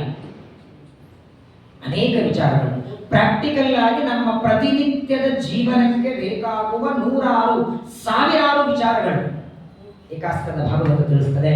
ಸಾಧ್ಯ ಆದರೆ ಬರ್ಕೊಳ್ಳಿ, ಇಲ್ಲ ಅಂದ್ರೆ ಕೊನೆಗೆ ಪುಸ್ತಕ ಇಟ್ಕೊಳ್ಳಿ. ಯಾವ ಶ್ಲೋಕ ಏನು ಬರ್ತಿದೆ ಅಂತ ಅದಂತೂ ದೊಡ್ಡ ಯಜ್ಞ. ಈ ಒಂದು ಸಂವತ್ಸರ ಯಜ್ಞ ಒಂದು ಕಡೆಗೆ, ಆ 7 ದಿನನೇ ಒಂದು ಸಂವತ್ಸರ ಯಜ್ಞದ ಪುಣ್ಯ ಬರ್ತದೆ. ಹಾಗಾಗಿ ಪರಮಾತ್ಮನ ಅನುಗ್ರಹದಿಂದ ಭಾಗವತದ ಸಮರ್ಪಣೆಯನ್ನ ಮಾಡೋಣ. ನಾಳೆಯಿಂದ 5:30ಯಿಂದ 6:30ವರೆಗೆ ಭಾಗವತದ ದಶಮಸ್ಕಂದದ ಪ್ರವಚನ ಮುಂದುವರಿಯುತ್ತದೆ. ಎಲ್ಲರಿಗೂ ಮತ್ತೊಮ್ಮೆ ದೀಪಾವಳಿಯ ಹಾರ್ದಿಕ ಶುಭಾಶಯಗಳು. ಇವತ್ತು ಬಲಿರಾಜ ಪರಮಾತ್ಮನಿಗೆ ದಾನವನ್ನು ಕೊಟ್ಟು ಬಲಿಚಕ್ರವರ್ತಿಯ ದ್ವಾರ ಪಾಲಕನಾಗಿ ಮುಂದಿನ ಮನ್ವಂತರದಲ್ಲಿ ಇಂದ್ರ ಪದವಿಯನ್ನು ಪರಮಾತ್ಮ ಕೊಡೋರಿದ್ದಾರೆ. ಅಂತಹ ಬಲಿರಾಜನ ತಲೆಯ ಮೇಲೆ ಕಾಲಿಟ್ಟು ಅನುಗ್ರಹ ಮಾಡಿದ ತಲೆ ಮೇಲೆ ಕಾಲೇ ಇಡೋದು ಬೇಡ. ಬಲಿರಾಜನ ತಲೆಯ ಮೇಲೆ ಕಾಲಿಟ್ಟಾಗಿ ಕಾಲ ಬೇಡ, ಅವನ ಪಾದದ ಧೂಳಿ ಅದು ಇಲ್ಲ ಅಂದ್ರೆ ಕೊನೆಗೆ ಅವನ ಕೃಪಾ ದೃಷ್ಟಿ ನಮ್ಮ ತಲೆ ಮೇಲೆ ಬಿದ್ದರೂ ಸಾಕು, ಜನ್ಮ ಜನ್ಮಗಳು ಪವಿತ್ರವಾಗಿ ಉದ್ಧಾರವಾಗಿ ಹೋಗ್ತವೆ. ಅಂತಹ ಬಲಿರಾಜನನ್ನ ಉದ್ಧಾರ ಮಾಡಿದ ಈ ಬಲಿಚಕ್ರವರ್ತಿ ಅವರ ಬಲಿಪಾಡ್ಯೆಯ ಪರ್ವಕಾಲದಲ್ಲಿ ಪರಮಾತ್ಮನ ಪಾದಗಳಲ್ಲಿ ಅನಂತ ಅನಂತ ನಮಸ್ಕಾರ ಮಾಡಿ ನಮ್ಮೆಲ್ಲರ ಜೀವನದಲ್ಲಿ ಸುಖ, ಶಾಂತಿ, ಸಮೃದ್ಧಿ, ನೆಮ್ಮದಿ. ನಿಜವಾಗಿ ಹಬ್ಬಗಳ ಆಚರಣೆ ಉದ್ದೇಶ ಅದೊಂದೇ. ಮನೆಯಲ್ಲಿ ದೀಪ ಇದೆ ಅಥವಾ ಎಣ್ಣೆ ಇದೆ ಅಂತ ದೀಪ ಹಚ್ಚೋದಲ್ಲ. ದೇವರು ನನಗೆ ಇಷ್ಟು ಆರೋಗ್ಯವಾಗಿಟ್ಟಿದ್ದಾನೆ, ಇಷ್ಟು ಚೆನ್ನಾಗಿಟ್ಟಿದ್ದಾನೆ, ಅವನ ಕೃತಜ್ಞತೆ, ಅವನ ಉಪಕಾರದ ಸ್ಮರಣೆ ಮಾಡೋದೇ ಹಬ್ಬಗಳ ಆಚರಣೆ. ಇಷ್ಟು ವೈಭವದಿಂದ ಉಳೋದಕ್ಕೆ ಬಟ್ಟೆ ಕೊಟ್ಟಿದ್ದಾನೆ. 70-80 ವರ್ಷ ಆದರೂ ಇವತ್ತಿಗೂ ಊಟ ಮಾಡಿದ ಅನ್ನ ಜೀರ್ಣ ಆಗತ್ತೆ, ಆರೋಗ್ಯವಾಗಿದ್ದೇವೆ. ಇಷ್ಟು ದೊಡ್ಡ ಆರೋಗ್ಯವನ್ನ ಕೊಟ್ಟಿದ್ದರಿಂದ ಉಪಕಾರ ಸ್ಮರಣೆ ಮಾಡಿ ಅವನಿಗೆ ಅಭಿಷೇಕ, ಅರ್ಚನೆ, ನೈವೇದ್ಯ, ಮಂಗಳಾರತಿ ಇದನ್ನೇ ಹಬ್ಬ ಅಂತ ಕರೀತಾರೆ. ಅಂತಹ ದೇವರೇ ಕೊಟ್ಟ ಪದಾರ್ಥವನ್ನ ಅವನಿಗೆ ಕೊಟ್ಟು ಅವನ ಅನುಗ್ರಹವನ್ನ ನಾವೆಲ್ಲರೂ ಪಡೆಯೋಣ. ಎಲ್ಲರಿಗೂ ಈ ದೀಪಾವಳಿ ಶುಭವಾಗಿ ಮಂಗಲವಾಗಿ ದೇವರ ಅನುಗ್ರಹ ಆಗಲಿ ಅಂತ ಪ್ರಾರ್ಥನೆ ಮಾಡುತ್ತಾ ಮತ್ತೆ 5:30ರಿಂದ ನಾಳೆ ದಶಮಸ್ಕಂದದ ಪ್ರವಚನ ಶ್ರವಣ ಮಾಡೋಣ. ಶ್ರೀಕೃಷ್ಣಾರ್ಪಣಮಸ್ತು.